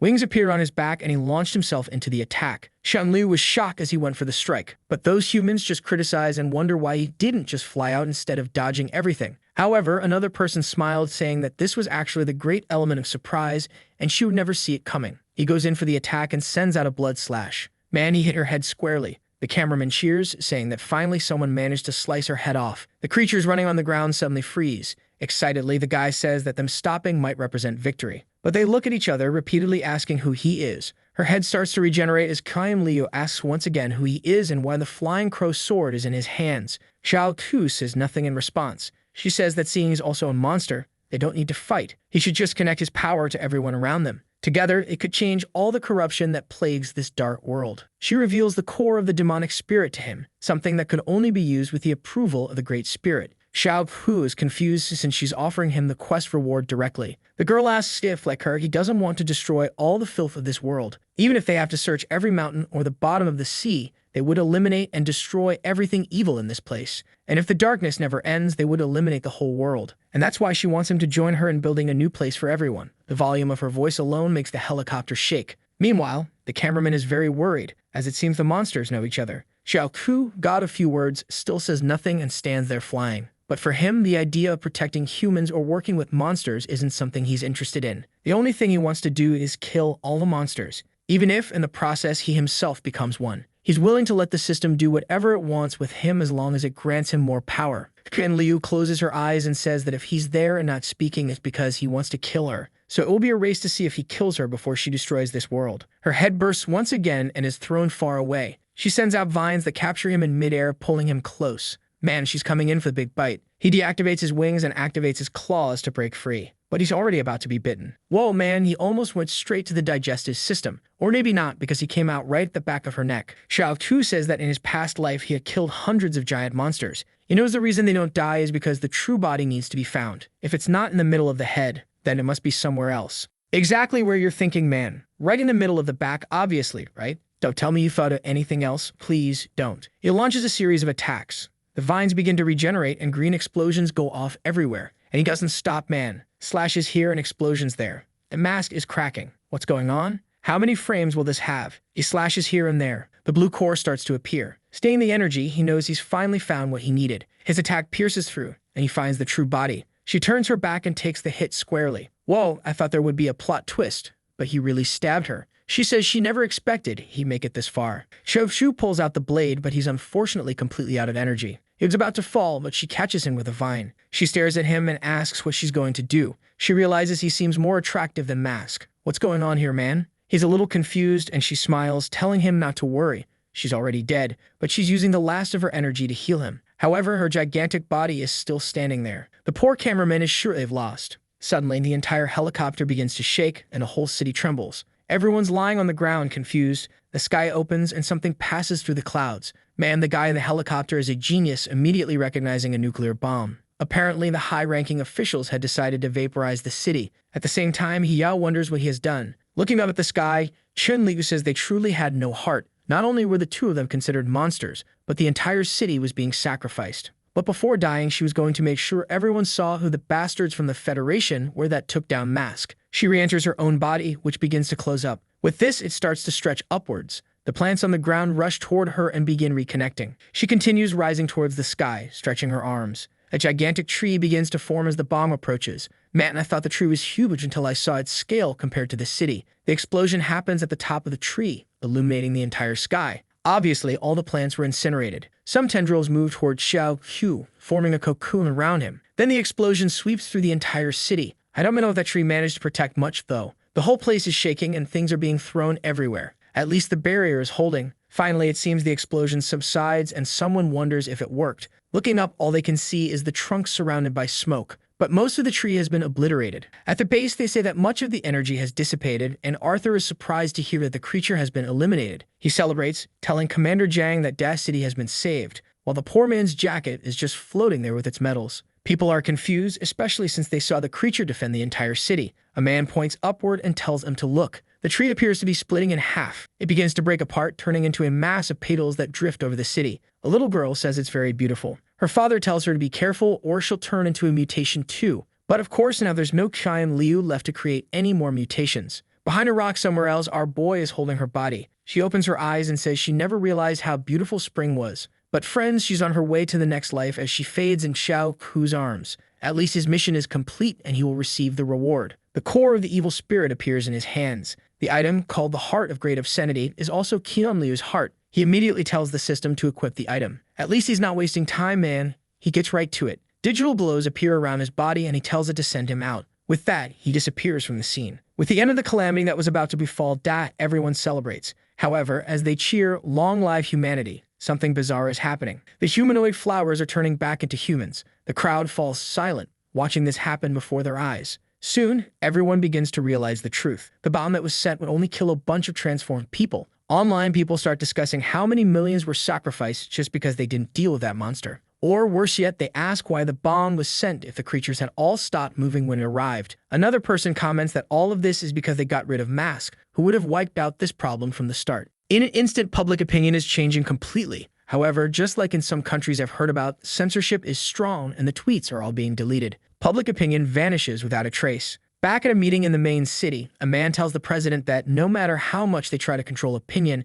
it's impossible to hide everything that happened. Poor Xiao once again finds himself in trouble and doesn't know what to do. The guys who work with him are eager to take his position, hoping to snatch the presidency. A man with glasses calls for Walter and says that since everyone is talking about Mask, the solution becomes quite simple. Everyone here agreed to use a nuclear weapon to solve that problem. However, the truth is, it's impossible that Mask isn't somewhat responsible for it. One of the men asks how Mask could be related given that they have no evidence. The man with glasses tells him to think for a second, that if Mask had been present, this whole thing could have been avoided. He opens his arms and says that Mask received all of humanity's generosity, and yet now he doesn't help them. Considering the investment of resources, it's natural to think that this disaster is still his responsibility. If he shows up, it's his fault. If he doesn't, it's his fault. Everyone in the meeting falls silent, probably thinking how insane this guy is. Sometime later, the room is empty, with only the blonde man and the crazy one left. The latter turns to the president, assuring him that he'll take care of every last detail. He got looking quite relaxed, says he's not worried at all. What frustrates him is why all of this happened, given that humanity lacks sufficient firepower. When they had a powerful pawn like Mask, representing a quarter of all human strength, this wouldn't have been a problem. He then asked about the preparations for the Son of Tomorrow project. The man replies that since experiment 268, the plan has been progressing very well. Some bodies have even started living longer. Obviously, the only issue is that they still enter a state of collapse. But that's enough to prove that the fusion of monsters and humans is possible. He slams the papers on the table, saying that if Mask was the one who prevented extinction, they would be the ones to take humanity to a new level. If they managed to assimilate the strength of the monsters, humanity would become gods. The front lines of the monster battles stretch across thousands of kilometers of land. In theory, it should take thousands of years for the continents to reach each other. However, due to the appearance of monsters and incomprehensible phenomena, all the continents are now part of a single landmass. Before Mask began clearing the front lines, it was impossible to see a single human through the secret realms. Not only were cities overrun by creatures, but they were also constantly under attack. The most unreachable place of all was called the Cradle of Calamity. Only with Mask's instincts were they finally able to reclaim that piece of land. The scene shifts to a forest where 4 army guys are standing in front of a portal. The bald one asks who's going to explain this to Captain Jiang afterward. The other guy says it's better if he does it since he's known him longer, but the bald guy says he's terrible with words. However, something begins to emerge and they all grow tense, saying she's coming. Someone steps outside. Man, the suspense in this reveal has me nervous. Lauren is sweating anxiously, saying that the queen believes she could finish off that dungeon in half an hour. The girl shows up all swagged out and he says she's truly a genius. Man, she's got a dangerous look. She asks why they have such weird expressions. Oh, her name is Captain Jiang Ling, so she probably had a connection to the late commander. They mention the calamity that appeared in Dak, and she asks if it's been dealt with. After hesitating a bit, the guy shouts that her father, Commander Jiang, sacrificed himself in the battle. What he did was magnificent, as it protected the entire city, and she can see the comments online. Man, she's a total Thomas Shelby and cold strategist. She simply notes it down and is already heading to the next realm. Doesn't even react. The guys are even a bit confused, though they're certain she'll cry when she's alone, or maybe not. Walking through the forest, they wonder if she's really okay. One of them says it's no wonder her name is Icebound. The girl turns and says that if they have so much time to chat, they can head back to the camp. On the front lines, portals form much faster than anywhere else. If no one enters to clear them, eventually creatures start to appear. The commander is already heading into another one, and a guy asks if she wants him to go with her this time. After all, they're not participating in anything with her. They're just a bunch of cheerleaders. But he only asks if he really thinks something that simple would stop her. The poor guy feels embarrassed and says there's no way something like that would happen. With that, she steps toward the portal and disappears. The guys comment that she has the same intimidating aura as a high-level monster. Only someone with such unbreakable has a chance to change humanity's destiny. The dark-haired one says he thinks the captain has fewer emotions than the monsters themselves. Inside the cave, she walks beside a lake. She activates electricity on her lance as she moves forward, but then she's startled. The Murloc fishmen had all been cut down. She wonders which team did this, but can already imagine the protagonist behind it. Like those others before, she examines the wounds and realizes it's the work of a single weapon. She can't believe there's someone else who enters this secret realm alone, just like her. It's then that she senses something and a presence passes by her. Immediately, she activates her power, focusing, and it's a Murloc Sharkman. Man, I thought the attack was on her, but it was our boy dodging with ease. She's impressed that someone with such a low level has that much skill. The guy has fatal injuries, and any other normal person would have died against those 3 beasts a long time ago. But even alone, he's managing to fight skillfully. She activates her lance, vanishes, and lunges at the 3 beasts. She pierces the first one, while the other 2 surround her. She strikes the next one's neck, and with a flash of light to the head, she slices it cleanly. In a second, the 3 fools fall to the ground. She then turns to the peculiar boy and asks his name and why he's in this secret realm alone. However, she seems to notice something. Like Rock Lee, he's standing but not conscious, and he collapses to the ground. He's out cold, man. That injury on his face really shows that the fight with Hian Liu wasn't easy. This ruthless captain says she thought he was decent, but looks like he'll just be another burden. The little sharks are all trying to leave the water, and here comes a new group of buffed-up creatures. She gets angry, saying this is going to be a hassle. She readies her lance and calls out the monsters. Remembering her father, she says all these damn things deserve to die. Electricity illuminates the entire cave while the guys outside are watching. The bald one comments that she should have been out already since this realm didn't require that much skill. They also talk about what happened in the city and how brave Commander Jiang was. That's when the portal starts to ripple, and they tell each other to stay quiet. Man, she came out carrying our boy. This kid really has a knack for getting involved with the government. The guys ask who he is and if he's some kind of monster. But the scene shifts to a camp on the front lines. There are many camps like this nowadays, and in each of them, at least a quarter of the population is connected to the war. Although the Awakened have mostly assimilated into normal life, there still aren't enough healers. That's why healing work is still done by regular doctors. The doctor says that the injuries this guy has would be fatal, even for a professional, yet he seems to have a sort of healing power that's helping him recover in a way the doctor has never seen before. And who would have thought our girl has an arm like Remendino's? The doctor explains that the boy's injuries are related to radiation, but with his healing ability, he'll soon be back on his feet. Then a blonde man appears, saying there's no need to keep him in the hospital. This is the Supreme Commander of Camp Number 3, known as Liang Zhengyi. John calls him Professor. The scene then shifts to Camp Number 3, where our boy is in the infirmary. On TV, everyone is talking about the disaster that occurred that day, showing images of the soldiers who gave their lives to save the city. Zhengyi comments that the commander died unnecessarily. However, our dear Jiang, whose full name I don't know yet, says nothing. The man continues, saying that for people like them, dying in battle is like coming home. Both of them would have made the same choice as the commander in that situation, so there's no reason to dwell on it. He tells her not to hate herself over it and begins to leave the room. But before going, he tells her to gather some information about the guy sleeping there, since that sword beside him is very intriguing. Man, this sword gives him away wherever he goes. She asks what's so different about the sword and if the professor knows the boy's identity. But being all mysterious, he leaves without answering. She stays there, thoughtful, knowing that for now, all she can do is wait for him to wake up. Oh, he's awake. Not much time passed at all. He's immediately startled to see her standing there. She stares back and grabs her lance. For the first time, she feels threatened by someone. But our boy stays calm and asks her to remove the IV. She asks if he's not curious about where he is. He only asks which military camp it is, and she replies, Number 3. He asks if she was the one who brought him from the secret realm. She says yes and introduces herself as Jiang Ling. Oh, so you're Miss Ling, he replies, introducing himself as Xiao Qu, and they both fall silent, staring at each other. On TV, people are starting to say that Mask's disappearance is a clear sign of irresponsibility. A calamity like this happens and he doesn't show up even after receiving so many resources from humanity. Ling seems amused, saying that the anxiety they're showing makes it clear that someone's in trouble. For her, it's surreal how competent Mask was, since when he was around there was no problem or threat, and when he's not, they just claim everything is his responsibility. She then tells our boy that although she doesn't know his identity, he's safe here as long as he doesn't do anything against the camp. Otherwise, she'd be forced to break a few of his bones.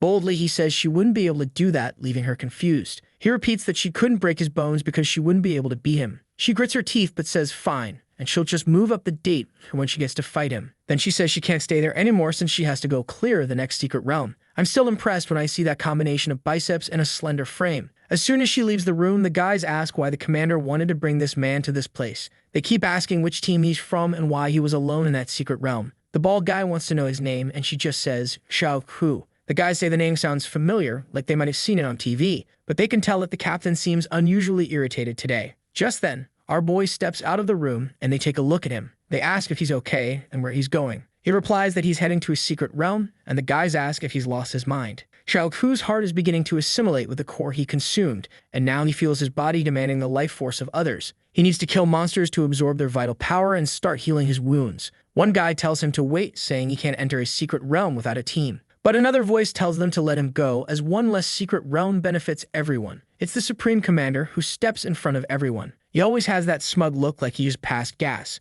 One of the guys says the boy can't break the rules, but the commander just says that rules are meant to serve people, not the other way around. As the Supreme Commander of this camp, he gives this order and asks if anyone disagrees. Of course, the guys are spineless and immediately say, no, sir. He then looks at our boy again with that smug expression. The chief orders half of the group to accompany the boy and the other half to go with Jiang Ling. Now she's all geared up in her swag, ready for action. The guys approach and say they finally found her. She asks where the others are, and they explain that the boy already went to another realm, and the commander sent 2 along with him. She's shocked that he's crazy enough to go straight into a secret realm as soon as he woke up. The guy responds that he's definitely arrogant, while Ling stays silent. She tells them not to worry, maybe he has his own reasons. From afar, someone asks if the guy is really that strong. Meanwhile, with Xiao Qu's team, the guys are talking about a bunch of wars and the commander's sacrifice, asking if he's strong. So much chatter. The king, a few words, only says he has no connection to any of it. The blonde guy with a beard says he thought he somehow knew the Supreme Commander. Xiao Qu asks why he's the so-called Supreme Commander, and the guy says he's a living legend. Man, now things are serious. The guy explains that the commander seems blind but has better vision than anyone. That explains why he always has that smug look. Well, I take it all back. The guy really is blind. He detects monsters through sound and smell. I was wrong, but they trolled me too. They could have done a Huba-style thing with blank eyes to help me figure it out. The blonde guy explains that the Supreme Commander fought side by side with Mask when the front lines were established. They were part of what was known as the front line of creature repulsion. Xiao Qu remembers the name and wonders how long it's been since he did that. Back then, no one had a good impression of him, yet he led 3,000 people to reclaim territory stolen by monsters. It had been ages since a human had set foot there, and that place was uninhabited. The land, sky, underground, and waters were full of countless creatures attacking from every direction. They went from 3,000 people to 2,500 to 2,000 until only 1,000 were left. But they reclaimed that land and proved humanity that they could walk on it again. Those who participated in these incursions became the world's most powerful fighters, and with this new strength, humanity claimed new territories from monsters and began to be reborn. Now standing in front of the portal, the guys say they don't know his identity, which is why they're coming along. They wanted to help, but Xiao Qu questions what they're talking about. He tells them it won't be necessary since he's fine on his own. Man, these poor guys really are just chauffeurs going back and forth. Once inside, he takes a deep breath, feeling relaxed. For him, there's no better smell than that of the secret realm full of monsters because that's where he loses control and starts killing everything. The first creatures to appear are the antenna wolves, and Xiao Qu calmly approaches them. He says that 3 minutes is the maximum time he can maintain his monster form since his body is far from fully recovered. But that's more than enough. He disappears in a blur and slices through all the creatures. As usual, the little critters are all sliced up and fall lifeless to the ground. They dissolve, turning into life energy fragments and begin flowing toward him. Now, with the heart of obscenity he absorbed, he can extract life from any creature, and the best part is that this extracted life starts to heal his body. Outside, the guys wonder when they should go in to check if he's okay. Another guy replies that he'll be a while since he's probably just wandering around the forest, avoiding monsters. The bald guy says he's sure the poor kid must be dying to come back and ask for help. That's when he steps out of the portal. The blonde guy is startled, not because he thinks Xiao Qu won, but because he's impressed that he managed to escape. However, the bald guy asks the important question. Did he take down the boss? Xiao Qu replies yes, though he's a bit confused as it was so easy that he's not sure if it was really the boss. He grabs some items and says that this is what was on the strongest creature and should be enough to make some arrows. The guys tell him it took 17 minutes, which means he was faster than Captain Jiang. The bald one says her record was 30 minutes, so he nearly did it in half the time. Startled, the blonde guy says that arbitrarily speaking, he'd be at least twice as strong as Ling, and Xiao Qu just walks away, saying it's time to head to the next realm. In the next scene, he's already leaving, saying he's off to the next one. Again and again. Sometime later, someone spots a footprint on the ground and says someone else has already cleared this portal. The guy next to him says the footprints seem fresh, so it must have been the same group as before. The other asks if this is the 4th or 5th gate already. The guy wonders if it might be Xiao Qu, who's gone all hunting again. But he says it's impossible for a group like that to clear them so quickly. Surely the real possibility is a team from another military camp coming to steal the resources from this place. Ling, however, just says that's good since they have people to help, and it's time to go back. But in truth, she's angry, wanting to know who had the audacity to do this. When a team returned to the camp, they had to register what they've received. Depending on what they brought back, they could request various rewards and even one-on-one lessons with the Supreme Commander. When she arrives, she sees our boy with the guy at the counter asking if he really cleared 17 secret realms. The bald guy shows the sheet, saying to check it. These areas' energy had disappeared. The guy admits they do seem to be finished, but finds it hard to believe it was only them. The bald guy throws a bag full of items onto the table, asking if that proves anything. Embarrassed, the guy with glasses says it's not that he suspected them, it's just strange that someone could clear so many secret realms in a single day. The bald guy, now a fan, says Xiao Qu was recommended by the Supreme Commander himself. The guy hands over the sheet for a secret realm near Camp Number 1, saying the 2 teams had already died trying to go there. Since they were so strong, maybe they could handle it. Xiao Qu takes the sheet and says he accepts the request. The bald guy can't stop praising him, saying he's even stronger than Jiang Ling.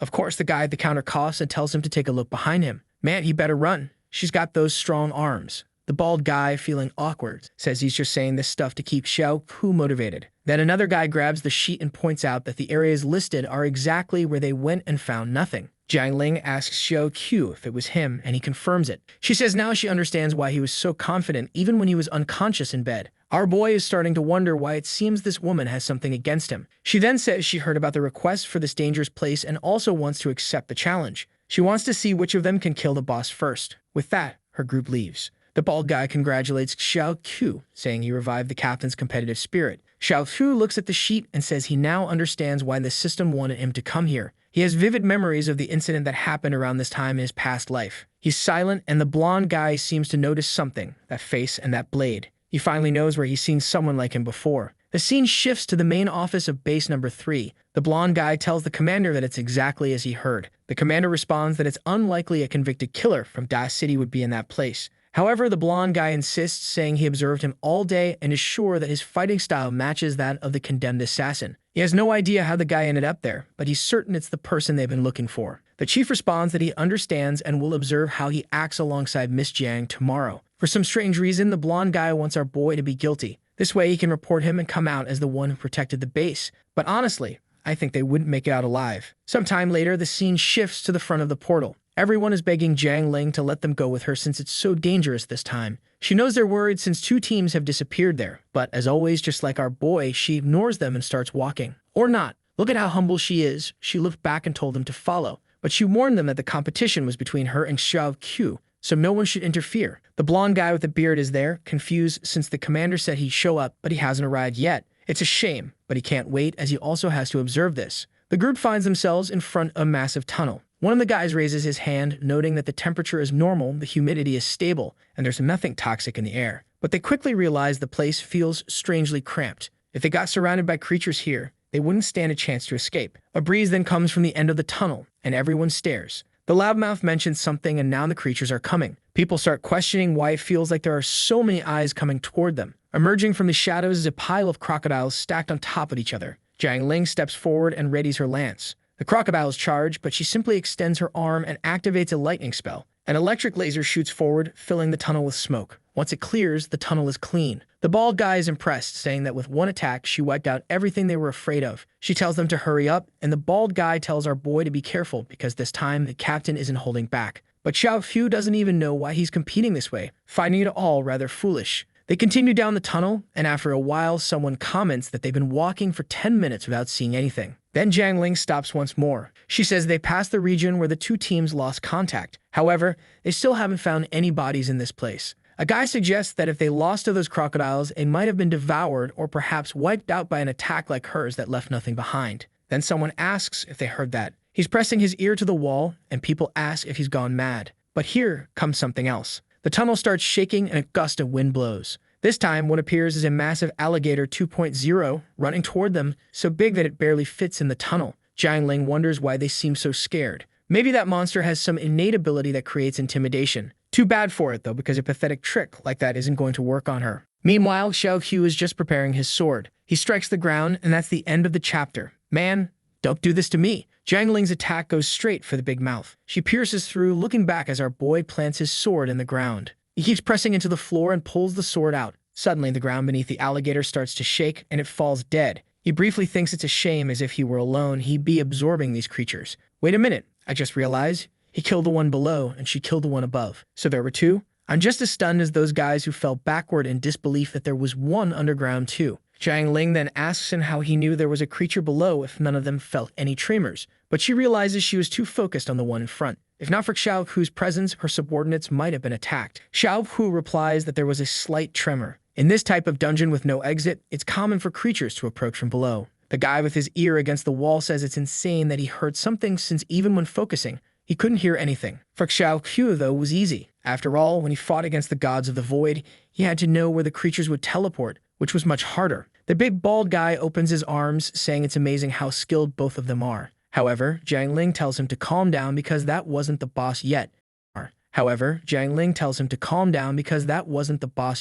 If it were, the treasure would have appeared, but nothing happened. Now the guys are scared, wondering what kind of creature would appear in this realm if those weren't the boss. Standing atop the monster, she tells them to be extremely cautious since they could die at any moment. The guys apologize for getting in the way again, but she tells them it doesn't matter. They're a team. Okay, folks, it doesn't look like a very united team, but it's fine. The guys get all fired up, eager to prove themselves. After following the tunnel for a while, they come upon a steel gate. Everyone comments that it looks like the boss is right behind it. Jiang Ling tells them it's best if they stay outside and only she and Xiao Qu go in. Once they're gone, they wait for them to return safely. With that, each one turns a handle on either side, and the door slowly opens as they step in. In the smoke, they vanish, and the door closes behind them. They walk calmly through the tunnel until a green paw steps onto the ground. Ling remarks that this bizarre creature seems to be Leviton, not a large creature. A bipedal crocodile stares them down. Everyone knows that the more human-like a monster is, the stronger it tends to be, as they're usually far more intelligent. The creature starts roaring, and Jiang Ling comments that it's clearly preparing an attack, so she's not going to give it a chance. She jumps above it, saying there's no way they're going to let it get ready like that. Xiao Qu observes that her attack is a bit faster than the speed of sound. At this rate, she'll defeat it alone. However, the monster easily catches her lance. She's shocked and gets a nasty chiropractic adjustment in the process.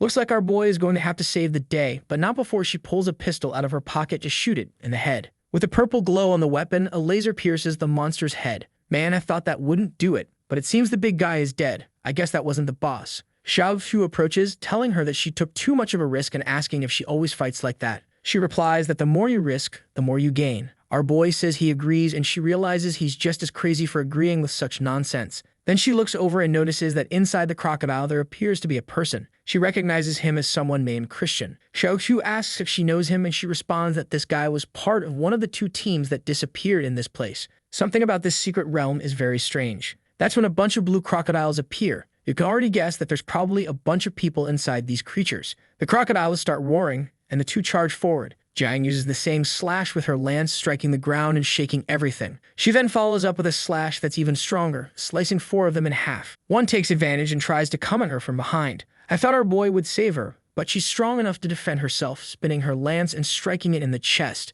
That little lance of hers is incredibly lethal. She's blowing these creatures apart. She comments that these people who appear to have turned into monsters have gained a lot of agility, but they're no longer intelligent. Then she remembers Xiao Qu is with her, and looking to the side, sees him easily slicing off one's head. Another one appears behind him, but he just ducks and strikes it in the chest, glancing back and cutting it into sashimi. With that, the poor creatures are all divided. Jiang comments that all these creatures really were the hunters who disappeared in the dungeon. She couldn't understand what was going on. Behind the last 3 giant pillars are visible. They turn to look and seem to start worshipping them. She quickly notices that it looks like some sort of altar and wonders what they were trying to summon. The pillars turn red and she seems alarmed. The little energy emanating from them was already making her feel out of breath. She throws her lance, knowing she can't let them continue the ritual. Like a Spartan, she skewers the 2 of them. However, 2 red eyes by the altar keep staring. But once the worship ends, they start to disappear. She wonders what they were trying to summon and what those eyes were. Xiao Qu knows those eyes belong to the gods of the void, who were now watching him.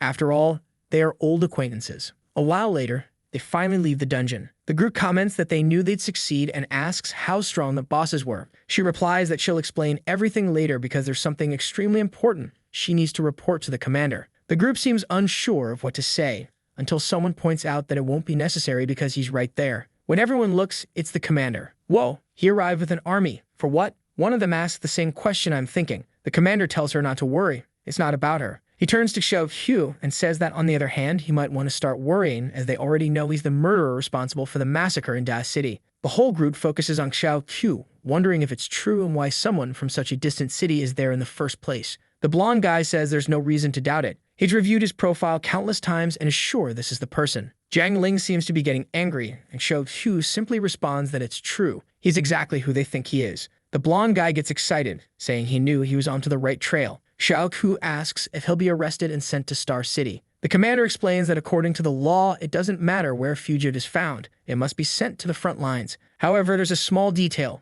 He's being pursued under federal law, not military law, so it has nothing to do with them. The soldiers are probably wondering why they were brought there. Then, the commander says he investigated the whole case and believes what Xiao Qu did was the right thing. If he were in the same situation, he might have gone even further. He believes that if all people were upstanding citizens like Xiao Qu, the new generation would truly save this world. He then announces that's all for today and doesn't want anyone in Military City number 3 talking about this again. Anyone who breaks this rule will be removed from the base. Everyone remains silent until Jiang Ling says she wants to discuss something with him. The group wonders what they must have seen in the dungeon to be so apprehensive. The bald guy is curious too, but he's now terrified of Xiao Qu after finding out he's an assassin. During their conversation, Jiang Ling asks the commander if he has any idea who those monsters were worshipping. He reveals that it was likely the gods of the void. Jiang Ling is confused as she's never known that something above the creatures even existed. He then explains that there are countless teams like hers on the front lines to why, with so many people, haven't they been able to exterminate the front lines? He reveals that the real problem is the source of it all. Until they eliminate what's summoning these creatures, they'll keep facing endless secret realms.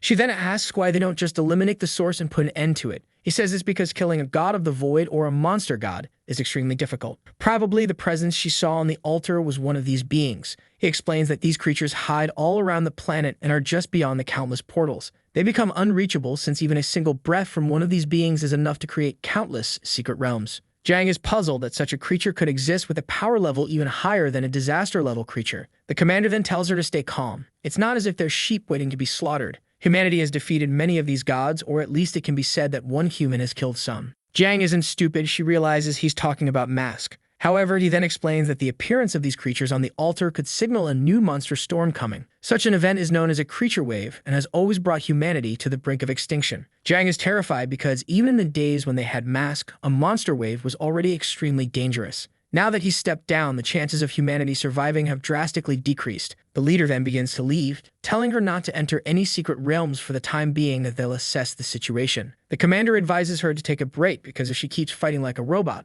she'll lose her humanity. She starts to say something, but he just ignores her, telling her that she and Xiao Qu will deliver some letters. Now that Xiao Qu's identity has been exposed, he suggests it would be best for him to start hiding his face. He tells her to prepare a mask for him. Imagine if she takes inspiration from the past mask and gives him an old-style one. What a coincidence that would be. The scene shifts to a desert with a train moving across it. Inside, the team is relaxing. Man, they brought back that incredible mask design. It's really a fantastic look. Kudos to the team involved. The bald guy asks how Xiao Qu feels about riding in the frontline exclusive vehicle known as the armored train. It may be a little uncomfortable and not the fastest, but it's certainly the most resilient on these lands. One guy tells him to stop giving the same speech every time a new person joins. Another asks why they have to go in person to deliver such important information. The bald guy only replies that it must be highly classified, so they shouldn't let anyone know about it. Just then, they hear a noise outside. Someone climbs the stairs and sees a car following them. What's this? The guy immediately pulls out a gun, ready to shoot without even knowing if the person's an enemy. The guy with black hair comments that they're in M2 territory, and it looks like those guys haven't been working enough, given that creatures are now escaping the secret realm. Humanity was almost wiped out once when, instead of entering realms, they waited for the creatures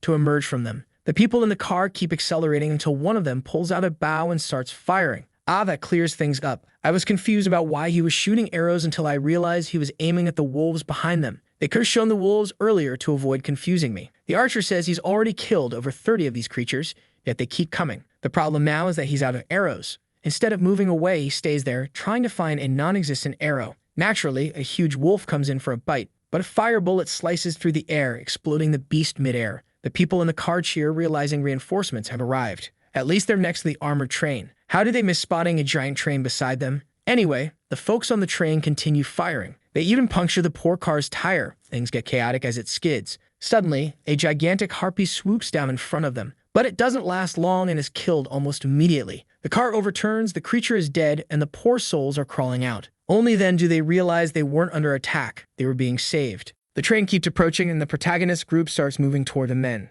The soldiers turn and tell them to run away, saying there's no way they can win against all that. However, their expressions soon change, don't they? Upon seeing Jiang and our guide cutting through everything with ease, they realize they had no idea this group that had just arrived was so strong. For the first time, I'm seeing Jiang's friends doing something and I don't even know how to judge it. She slashes a few more wolves, and our guy really is going to keep wearing that awful mask, for heaven's sake. He's just standing there with a dumb look on his face, and a little while later, the wolves were all dead. Jiang Ling says she'll clean up the battlefield and tells them to take the injured to the train. The people just say they understand, staring at a bunch of slash wolves. They then approach and ask if they're from the military team of City Number 3. The guy here already wants to know how they figure out they were from there. Man, the guy says he'd already heard of the team, with a girl wielding a spear and another wearing a mask. News in this world is spreading really fast. The boy just put that mask on his face. What's up with that? Now the crazy one looks at our guy and says he's never heard of this one before. So who do you think was wearing the mask, you damned idiot? The black-haired guy in the group isn't quite sure how to introduce himself. The bald guy just interrupts and says his name is Xiao Qu, a new, pretty strong member. The one with a scar on his face says he hadn't heard that name before. However, it seems he's going to be as famous as the leader. The group then asks what happened, that they're being chased by so many monsters.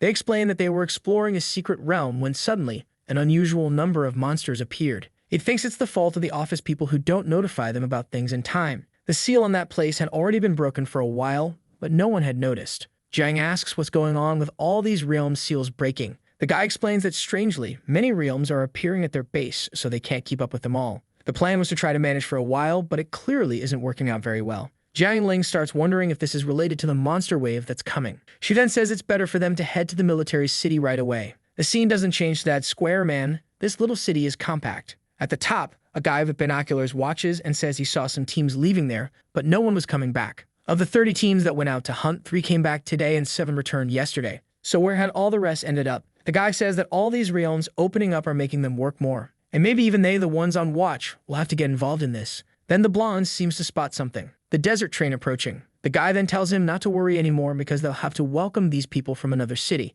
The procedure was to show the flags to stop the train for a few security measures. However, something unexpected happened. The train didn't break, man, it crashed right through the entire wall. An explosion happens, smoke rises, and the people approach to understand what's going on. The top hatch of the train opens and someone comes out. Or actually, it looks like they were thrown out, doesn't it? Because a heap fell to the ground. The guys recognize it as a hunter, and something comes out from inside that thing. Whoa, man. I thought it was our guy's train and our boy was going to be transformed, but there's a giant golden beetle in there. What's going on? And the worst part is, more bugs start pouring out of the train. Kid, look at the size of these bugs. Imagine the fear that would give you. Run for it. Man, this guy has good aim. Clearly, he's got 3 targets and he's aiming right in the middle. A legend. But, well, if you're dead, you gotta hit the creatures, not shoot up into the air. In 10 seconds, the base was already in chaos. The entire place was being overrun by the creatures. And that monster, standing there like a total Giga Chad, was coordinating his army. I like that they put a speech bubble with a sound effect. You can totally understand what he's saying.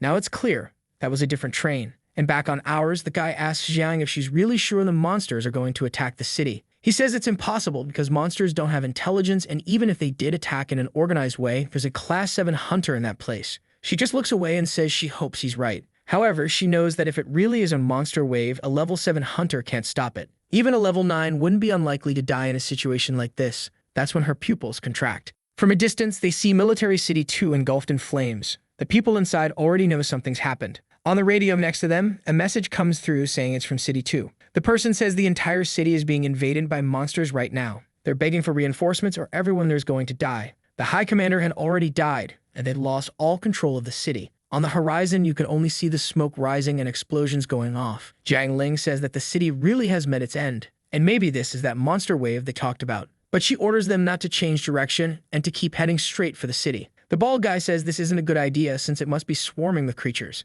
However, she says they have to go there to save the survivors and figure out what happened in that place. One of the guys bangs on the wall in frustration. He says those bastards from Stellar City should all die for taking away the masked power. One of them agrees, saying it even seems like the monsters notice he's no longer around. The entire cabin falls silent, and the little bald guy decides to say something to try to lift everyone's spirits, asking if they noticed something cool that happened. He says that Xiao Qu wearing a mask looked a lot like a mask. Not only the body, but also the height was identical. Come on, what a coincidence. Isn't that weird? It's almost like there.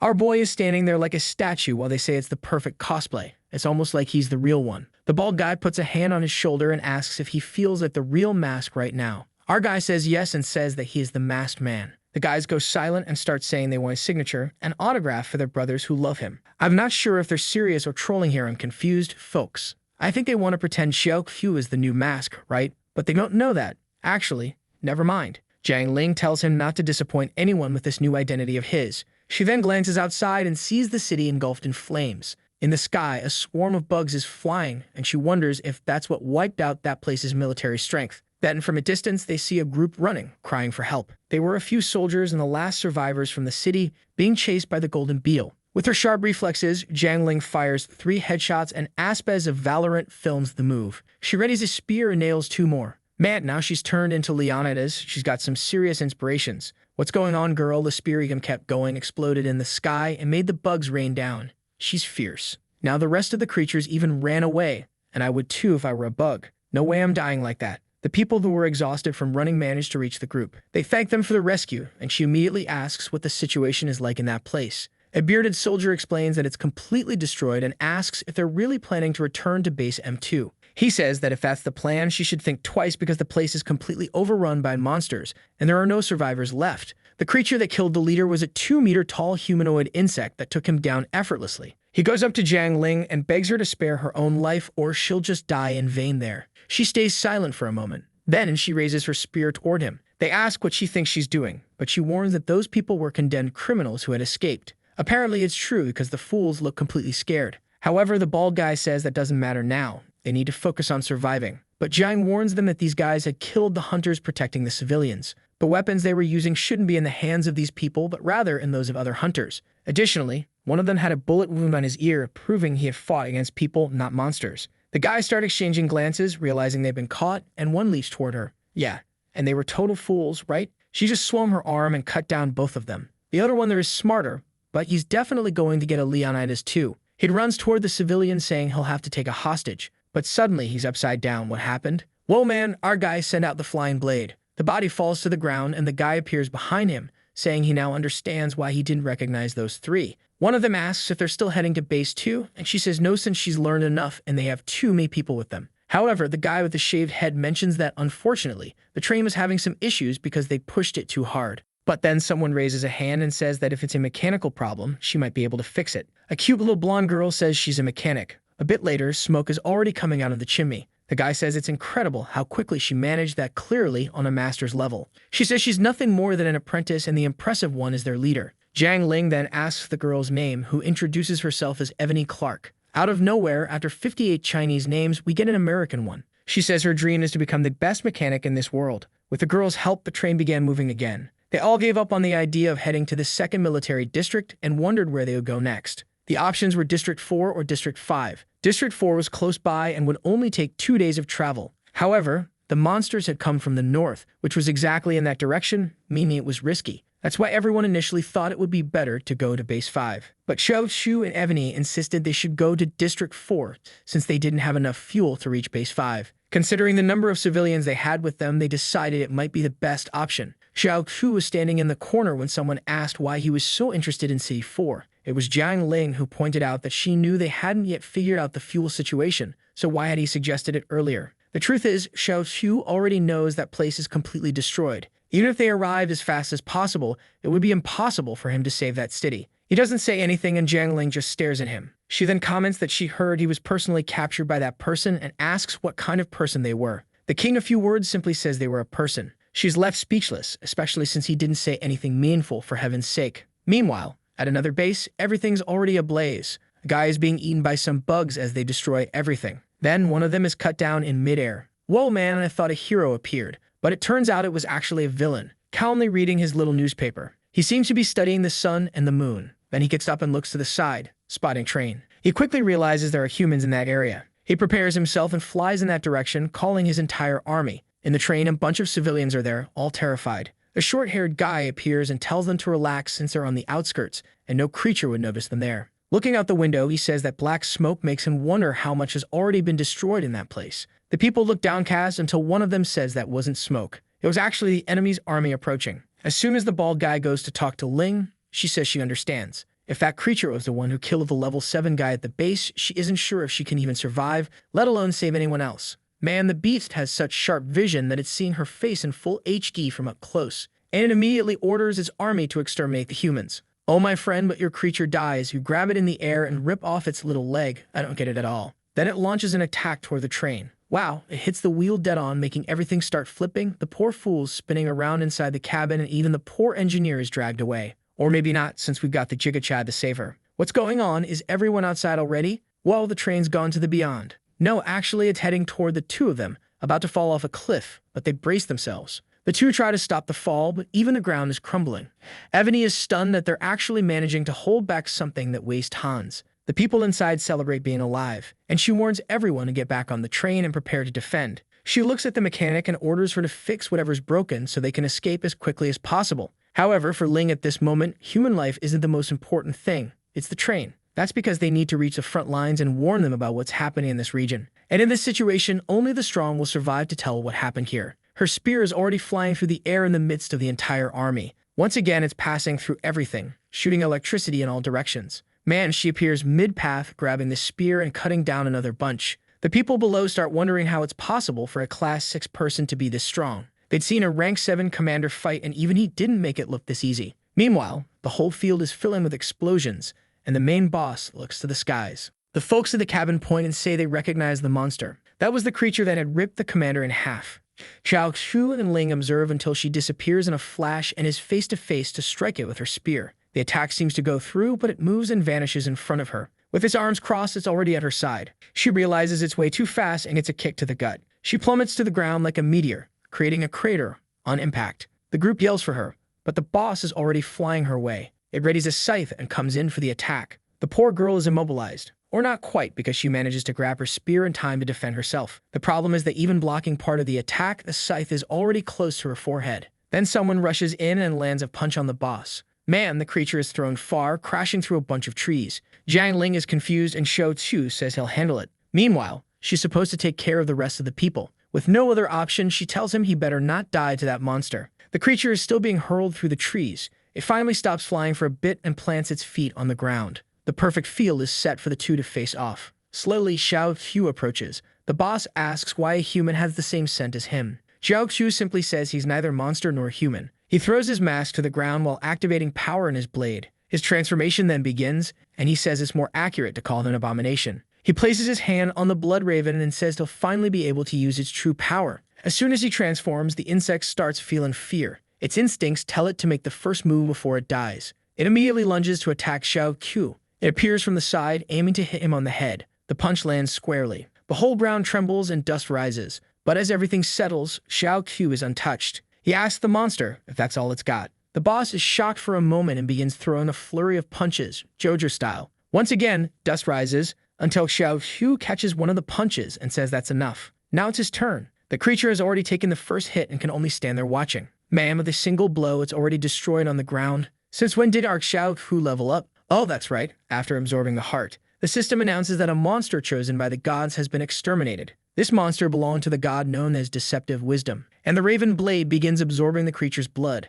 It's enveloped in green energy, and an eye appears. The sword has gained a new ability, transforming into hundreds of ravens that surround the target and start draining its blood. Xiao Qu is simply amazed that it's strengthening itself once again. Meanwhile, the rest of the insects are lying on the ground. The short-haired guy tells the leader that the sky has been cleared, and no one got hurt. The bald guy, however, wants to know what happened to Xiao Qu since he disappeared along with that boss. She stays silent, until someone shouts, saying he's back. Our boy with his super stylish mask definitely returns calmly. The bald guy asks if he took care of the boss, to which he replies yes. The guy is shocked since this was the monster that had taken out the Class 7 commander. Some time passes and the train is back in the desert. Some of the civilians are helping the soldiers recover. Ling sits in front of our boy and thanks him for what he did. He asks what she's talking about. She says he knows very well that he saved her life, to which he replies not to worry. However, she comments that his growth is very strange. It almost feels like he's really the legendary mask. In the blink of an eye, he's already surpassed what's considered the human limit. Then Ebony shows up and says none of the communication systems are working to connect to nearby bases.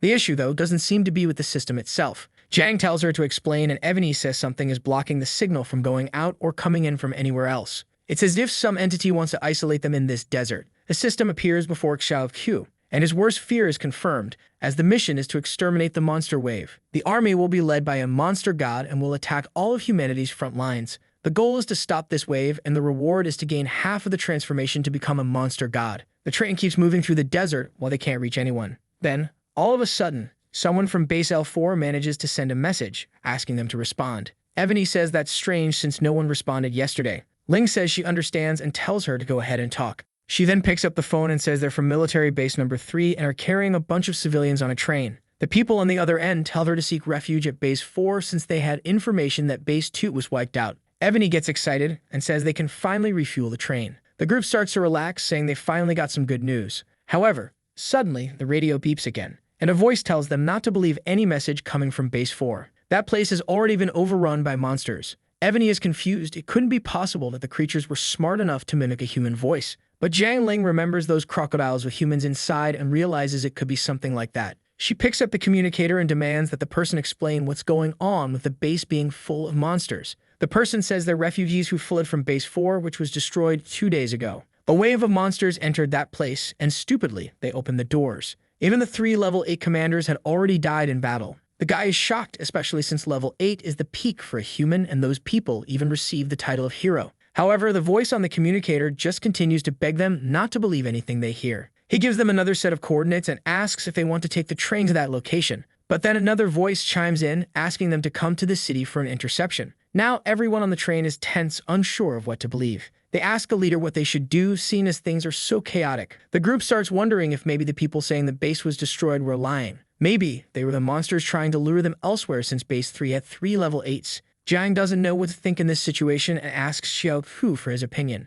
He simply responds that they won't go to either option. Both are traps. He recalls that the reason the resistance fell so quickly in his last life was because of the creature known as deceptive wisdom. Under the orders of this creature, they learned not only to mimic but also to deceive and enslave humans. However, what he finds strange is that, in the past, Base 4 never fell. In fact, they held out until humanity launched a counterattack. This is likely because he's no longer on the front lines as much. The problem is that the entire world is starting to move in a direction he doesn't fully understand. He doesn't know if this shift is good or bad. However, whatever the outcome, it wouldn't be worse than his last life. After all, humanity was completely wiped out. A while later, they walked through the forest toward an improvised camp. They were out of fuel, so it was the only option left. Upon arriving, they saw that it did at least look like it was made by humans, and the people who came to greet them really were survivors from Camp 4. However, in truth, they had become the monsters' dogs. They were following the monsters' orders to lure in other survivors. But before they could make a move, Xiao Qu activated the Raven's new ability and killed a good portion of them. They managed to easily clear the rest of the field, but a few of Ebony's allies died in the process. They assured her it wasn't her fault, but she continued to blame herself. I don't know if this was a message he left, if it happened in the past, or if it's already happened. But I know they're back on the train and soon we'll understand everything. Jiang Ling says that the people at Base 4 lost communication at the same time they did. They were likely deceived by the monsters, which is how they lost the base. What she can't believe is that the monsters are so intelligent. However, Xiao Qu confirms that they are now. That's because the god known as deceptive intelligence isn't very powerful. But guess what? He's incredibly intelligent. He's extremely skilled at deceiving humans and very difficult to locate. She then says his sword is very powerful and asks for its name. He replies that it's called the Blood Raven, which he received from a friend. This makes him pensive as he got it from Yan Kong, who died at his hands. But he remembers that no matter what choice he made, people always judged him. He'd been through this many times, so he wasn't going to look for any meaning in this occurrence. The guy with the binoculars then tells the leader to take a look outside. There seemed to be smoke coming from the other side of the mountain. It was the wave of monsters approaching, and man, there were really a lot of them. Ling comments that they seem to be advancing toward the military base just like they are. Then the little bald guy suggests they take another look. There were a bunch of futuristic tanks approaching as well. They fired and began to blow up the creatures in the sky and on the ground. Ling praises the teamwork and says the monsters will be dead soon enough. Until the bald guy looks back and says that allies have finally appeared. He steps out to greet them and introduces himself as part of the military group from base number 3. But at that moment, the men point their weapons and tell him not to move. A human with a massive sword on his back steps forward. The bald guy was about to say something, but the person with the sword on their back told him to stay quiet or he'd be executed on the spot. Confused, they ask why they're being treated like traitors. The guy responds that they came from the same direction as the monster horde but look unharmed. Then someone steps forward and says not to panic. He knows them. It's our dear blind guy, all shot up. The scene then shifts to military base number 1. This place has the field of redemption, where suspects of treason are sent. A bit later, Zhenyi says he understands where they came from. Man, our dear Ling is already in jail. What's going on, girl? Zhenyi tells her not to worry about base 3. They left in time and only left a bunch of bombs there. That, however, doesn't cheer her up since it means the government gave up on a place that cost trillions to build. He explains she's in prison because humans have started joining the monsters.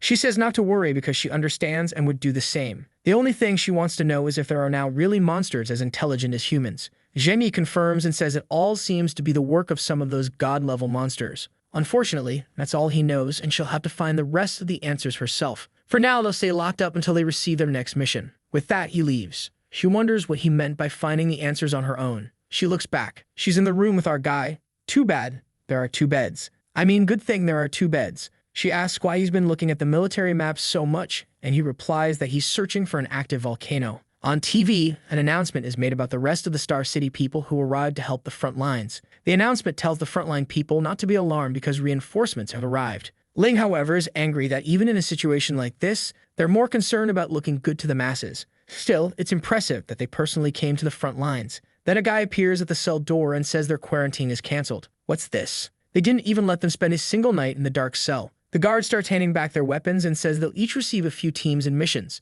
Jiang Ling knows the investigation isn't over, so if they're already being sent out, the situation must be terrible. Xiao Qu then says he wants the girl named Ebony Clark on his team. A little while later, we see all the people. It seems they'll have to form a team right there. Ling asks if this is all that's left in the redemption camp, and the guy says, unfortunately, most have already been taken. She replies that it's pointless, as having a weak person by her side is worse than having no one. But the guy tells her not to worry about that and just hands her an uktak, saying it'll help her team. She, of course, says that's not her concern, but Xiao Qu seems excited, saying it'll be very useful. Their first mission is to head to the northwest border, which isn't easy. Our guy, motivated, says they're on their way. The guy is puzzled by his lack of hesitation and asks if he didn't hear that the situation there is terrible. Xiao Qu says that's exactly why he wants that place. Besides, he also wants some military maps, a few bombs, and some people. Jiang Ling just looks at him and tells the guy to follow what the boy is saying. They'll choose that area. The guy understands but can't fathom why they want to die. He warns them not to regret it when the time comes. Jiang Ling quickly realizes and asks if he chose such a terrible place because these outlaws have no choice but to obey. He says that's precisely it, but she still thinks it's risky since they can't really force them to fight. As always, he doesn't seem too worried and says whether they win or lose depends on her and Ebony's efforts. 2 hours later, poor Ebony is already saying it's impossible. They're definitely going to die. They had far fewer numbers and were trying to defend the hardest spot. No one was getting out alive, but Xiao Qu just replies that they won't know until they try. He shows her a bomb and says she probably knows how to set it. He hands her a map and tells her to place one at each location on it. But these guys, who look like they're about to die, are all staring. Xiao Qu then walks over to them, stops in front, and says he's tired of them staring. One of them pulls out an airsoft gun and asks if he's trying to get everyone killed. He points it at him and says they were better off in prison, where at least they didn't know for sure they were going to die. But like a true villain, he says if they let him have fun with the 2 girls, he'll let them run. Man, he should have picked another girl because now she leaped at him. Look what happened. She drove her spear into his stomach full. She asks if it's okay to kill, and Xiao Qu says he doesn't care. With that, he's cut down and falls to the ground like garbage. Hey folks, the weapons you have there are worse than water guns in real life. Lane just strikes the spear against the ground, and the guys realize they don't stand a chance. Xiao Qu says it's best if they follow the rules. Otherwise, everyone there is going to die. Suddenly, they hear something behind them. Ebony grabs the binoculars and sees the tanks fighting the monsters again. But some soldiers are becoming breakfast. And the worst part is that this wave seems much larger than the last. He explains that the defense lines are being broken by the creatures, and they're going to need help. The prisoners keep complaining, saying they're clearly being sent to their deaths. Xiao Qu explains that the area they're in is completely overrun by creatures on all sides. Their only chance of survival is to fight together and help humanity win. All they had to do was follow our guy's plans, and he'd create a miracle. He holds up the walkie-talkies and says each one of them will get one. And in this mess, that will be more important than our own lives. He then splits everyone into groups and begins giving orders. He asks if Ebony has learned how to set the bombs, and she says everything's ready. Just then, his walkie-talkie goes off, and Team B reports that they found a ton of creatures. They're standing there in the forest, looking like fools, saying there's no way they're getting out alive. Xiao Qu tells them to go back 300 meters south. Afterward, they're to meet up with Team D, throw some grenades, and run to the other team. The guys are confused, asking if he's some kind of psychic to know that something like this would work. They keep moving through the forest until they come face to face with the river. On the other side, it's full of more creatures. Xiao Qu seems to have predicted this, and they're impressed that he actually knew. Since they have no choice but to obey, they throw a grenade and run off. The grenades explode, but the creatures survive it. However, when they look back, the creatures are gone. The creatures start shrieking, and Xiao Qu keeps giving instructions. The entire forest starts exploding. He continues organizing everyone until he sees 2 groups running out in the open, chased by the creatures. They merge into a single group, and everyone runs toward the rest of the team. The outlaws are impressed that he actually managed to gather all the monsters. Maybe his crazy plan actually has a chance of working. With that, they start a rain of grenades while a huge swarm of monsters approaches. The outlaws get excited, saying they're actually managing it. After all the operations are complete, they return to the mountain peak. With Xiao Qu's plan, Jiang Ling used electricity to start detonating the bombs around them. Because of this, the nearby dormant volcano began releasing a flood of water. The creatures, rocks, and trees in the way were all swept away. In seconds, thousands of monsters were all washed away. The miracle our guy had promised had come true. The generals from Star City were all shocked as our guy had surpassed everyone's expectations. However, at the same time, they started congratulating a man named Sun Ming, saying he had led this plan. As a gesture of goodwill, he sent a plane, and the imprisoned group thought they finally get a reduced sentence and be released. But nope, they're back behind bars, screwed over again. And of course they're outraged when they find out they didn't get any credit for everything they did. This gave the people in the prison a reason to finish off everyone. The scene then shifts to the commander's mansion. Sun Ming says he heard there was an uprising in the prison. He finds this unexpected, as he'd taken the trouble to bring those people back from the front lines. The military man tells Mr. Song not to feel bad. All they had to do was take down those people before there were any further problems. However, there were still 3 people from the military cities he would keep an eye on. Sun Ming responds that he hates clever people and will keep an eye out to make sure nothing goes wrong. The guy then says that before he leaves, he wants to talk about the special weapon he requested. Song just responds not to worry. If everything's going according to plan, the weapons are already on their way. The scene shifts to the battlefield, with soldiers taking aim.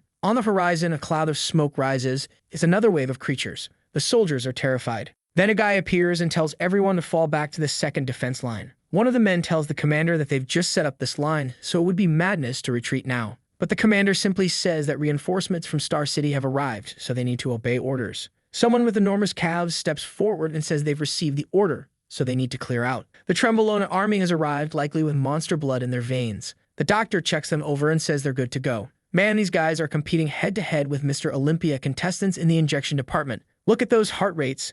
They'll be dead by 40. Sure, you're all pumped up and puffing smoke now, but let's see where you're at in a few years, man. Their eyes gleam, and with that, these new weapons charge in. The doctors remark that these guys are insane for injecting something like that without a second thought. Another responds that of course they would. They're practically humanoids. The other soldiers are terrified, wondering if this is the true strength of Star City. The creatures were all being ripped apart, and the soldiers don't stop. They keep advancing into the monster wave. The rest of the army is shocked, saying if they die this way, it's good for them. But the doctor just says he must be joking since these people can only use their true strength when they're in the middle of these waves. Staying close to everyone else would only limit their potential. The soldier is confused again, and then one of the Trembolona is surrounded by a bunch of monsters. He takes off his mask, and as expected, he's kind of monstrous looking himself. The little monsters actually look a bit cuter next to this incredibly ugly guy. He announces that he can finally show what he's capable of. It's time for the second dose, the third, the fourth, the fifth. The guy just keeps going. After a few more, he turns into an albino Ronnie Coleman.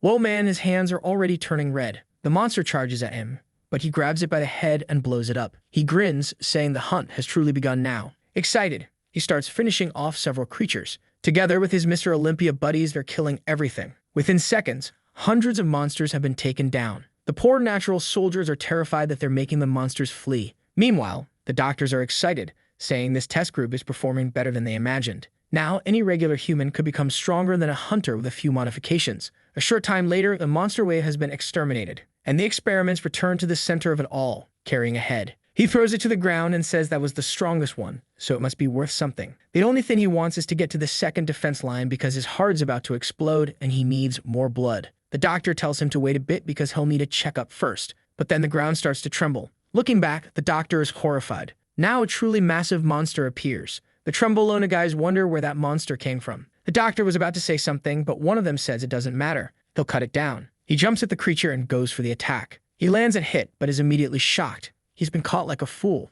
Seeing this, the doctor is sure that the creature is at least Class 9. The guy considers injecting something, but the doctor says it's madness since everyone will find out. But the soldier replies that he doesn't want to die and will try to kill this monster. He injects the substance, which hits his back, and he starts going completely berserk. With that, his body begins to change, and he, too, becomes monstrous. The doctor is terrified, saying they're all screwed now. The other soldiers immediately notice and ask why that guy turned into a monster. The transformed man says it's time for this beast to die, but he's shaking and can't do anything. He wonders how it's possible that with 100% of his strength, he can't even move the monster's hand, and it just stares at him. The creature extends its other hand and squeezes him. Man, he starts screaming, telling it not to do that, but it's too late. He's crushed. Xiao Qu tells the doctor that this creature clearly has some level of intelligence. And the worst part is it seems like they're killing humans for fun. The scene shifts to another guy asking what's going on with all these Class 9 monsters. The line goes silent, and he runs out. He reaches the balcony and looks out. Man, it's like Attack on Titan out there. He walks back inside, disappointed like a kid who didn't get a present,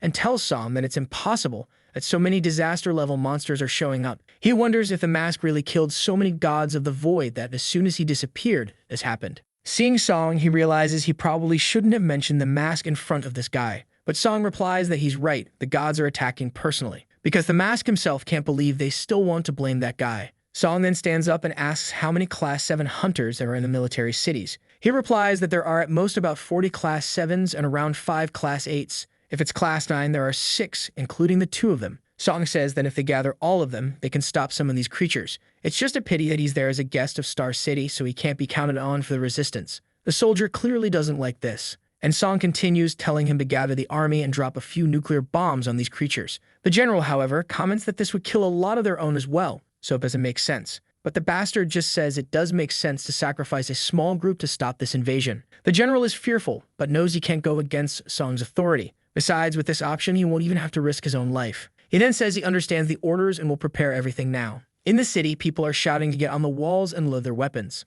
Ling appears, asking what's going on. Looking to the side, she sees the Attack on Titan monsters coming man. She realizes exactly what it is, our dear Xiao Qu. He says that's the presence of the monster god known as Deceptive Wisdom. The Titan continues roaring, grabbing other monsters on the ground and smashing them. It doesn't show any mercy, even to its own allies. It rolls the remaining creatures into a ball and hurls them toward the wall. The poor soldiers are startled and try to flee. However, it's turning into a literal rain. Told you it was like Attack on Titan or the Beast Titan's attack. What's going on? The Titan is even pitching. Way too intelligent. Stop it already. The two prepare and send another creature flying like a cannonball. It lands right on top of the wall. And there's another one there, holding two little swords like Aaron. But man, look at those eyes. I don't think you stand a chance. Here comes the hand, and it's just like a mosquito swat. The monster even takes the opportunity to shoulder bash the wall, letting several creatures flood into the base. The soldiers who are defending are now being overrun. The only one able to hold her own is our dear Jiang Ling. She asks Xiao Qu if he has any plan to get them out of this.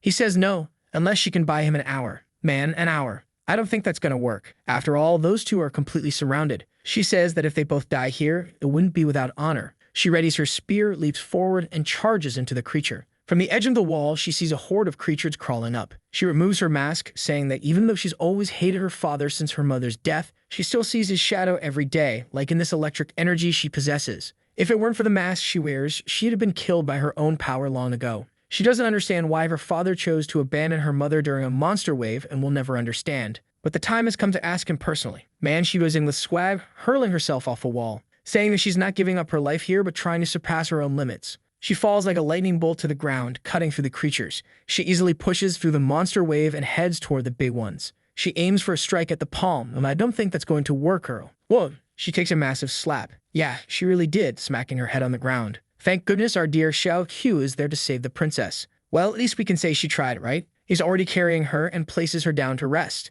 He says she has potential, but a Class 8 creature is still far out of her league. Besides, she was wrong about one thing. He definitely isn't going to die here. He draws his sword, ready for the transformation. It's time for a 1v1 showdown. Energy surges and she gets up. Whoa, I don't think she was supposed to see that. Right away, she asks if it's really Xiao Qu. The monster swings its arm, he just vanishes and strikes. A series of slashes later and a creature is practically sushi. He goes for the face and delivers a blood slash. It's a direct hit. The creature tries to defend itself. But I don't think it worked. The clean cut passes through. What's this man? Sliced in half with a red rain all around. Something bursts out. Oh, it's the blood he absorbed. The soldiers are a bit confused, wondering why the strongest monster still died like that. The soldiers are watching, and Song says he never imagined seeing such a humanoid. They were trying to create exactly that, but he had no idea a natural one existed. If they could capture this person, their research would progress tremendously. Just then, a voice on the radio says that 35 nuclear bombs are ready to drop. The soldiers look up and man, they're so ready they're already in the sky.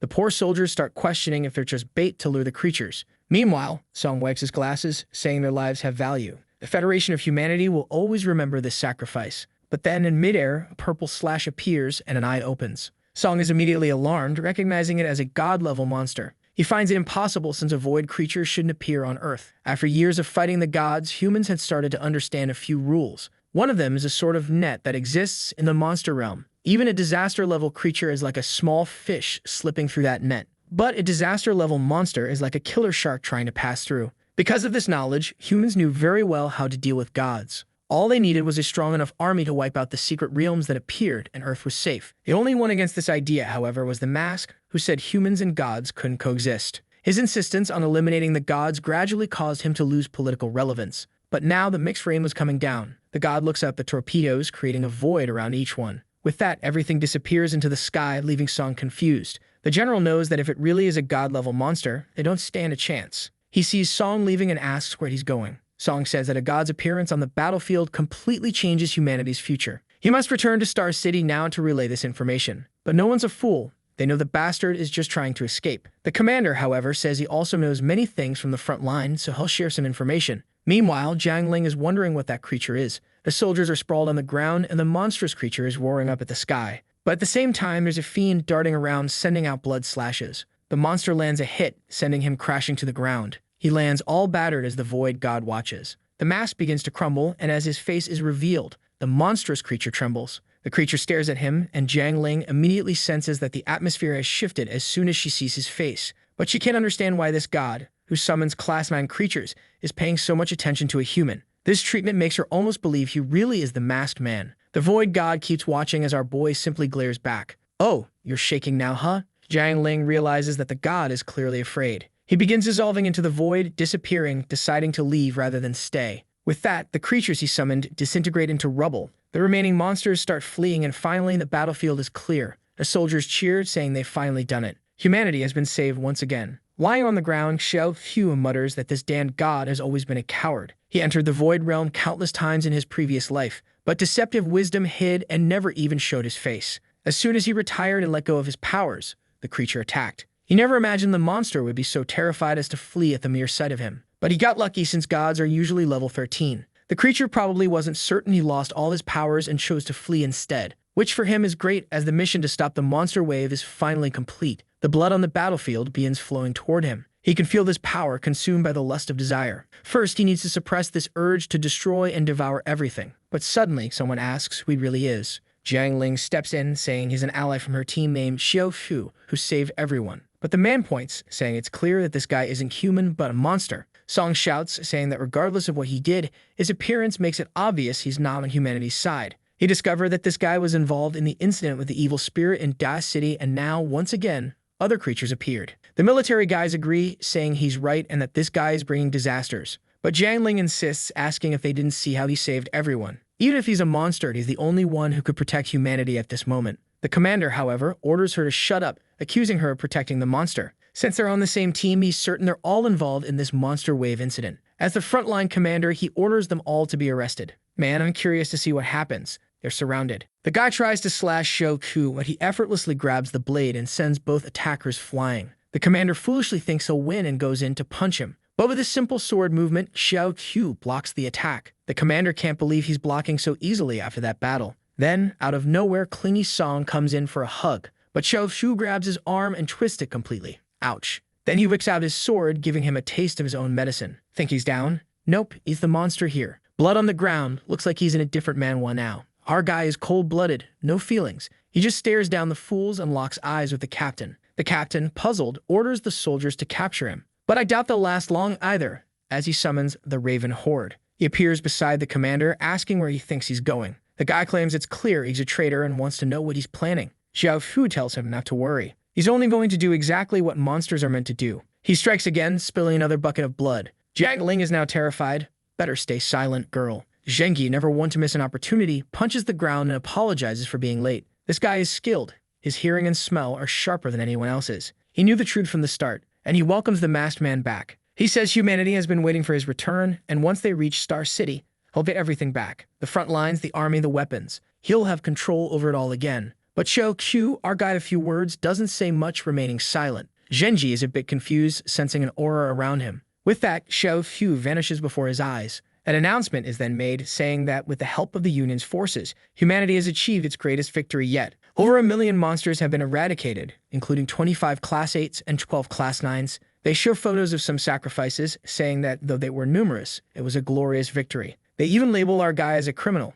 saying he sold out to the monsters and caused countless casualties. Everyone is in disbelief, saying he looks like an ordinary human, until Yao tells everyone to shut up. He says that in this glorious battle, they had brave soldiers fighting for humanity. They'll capture these damn traitors and bring them to true justice. The crowd starts shouting, saying they can't let a criminal escape. One of the reporters then puts a hand on the guy's shoulder and tells him to film it. When they look up, there's our boy standing on top of the building. Oh boy, everyone better start running because things are about to get intense. Yep, everyone's already fleeing. The guys pull out those little Walmart knives, but man, they're brave. I'll give them that. He dodges easily, delivering slaps left and right. 3 more come in. He hands out 3 more slaps. The guys are confused since he's not even using his full power. They don't stand a chance. Reinforcements are arriving, but he starts activating his power. Calmly, he walks through the crowd and locks eyes with Yao. Right then, Yao knows it's Xiao Qu. He's terrified, having seen the videos and knowing how strong this guy is. The person everyone believes to be the former masked man. Technically, no one knew his true identity, but this was the perfect opportunity he'd been waiting for. The masked man is respected by the entire nation, but now he has a power that could also give him a chance to win.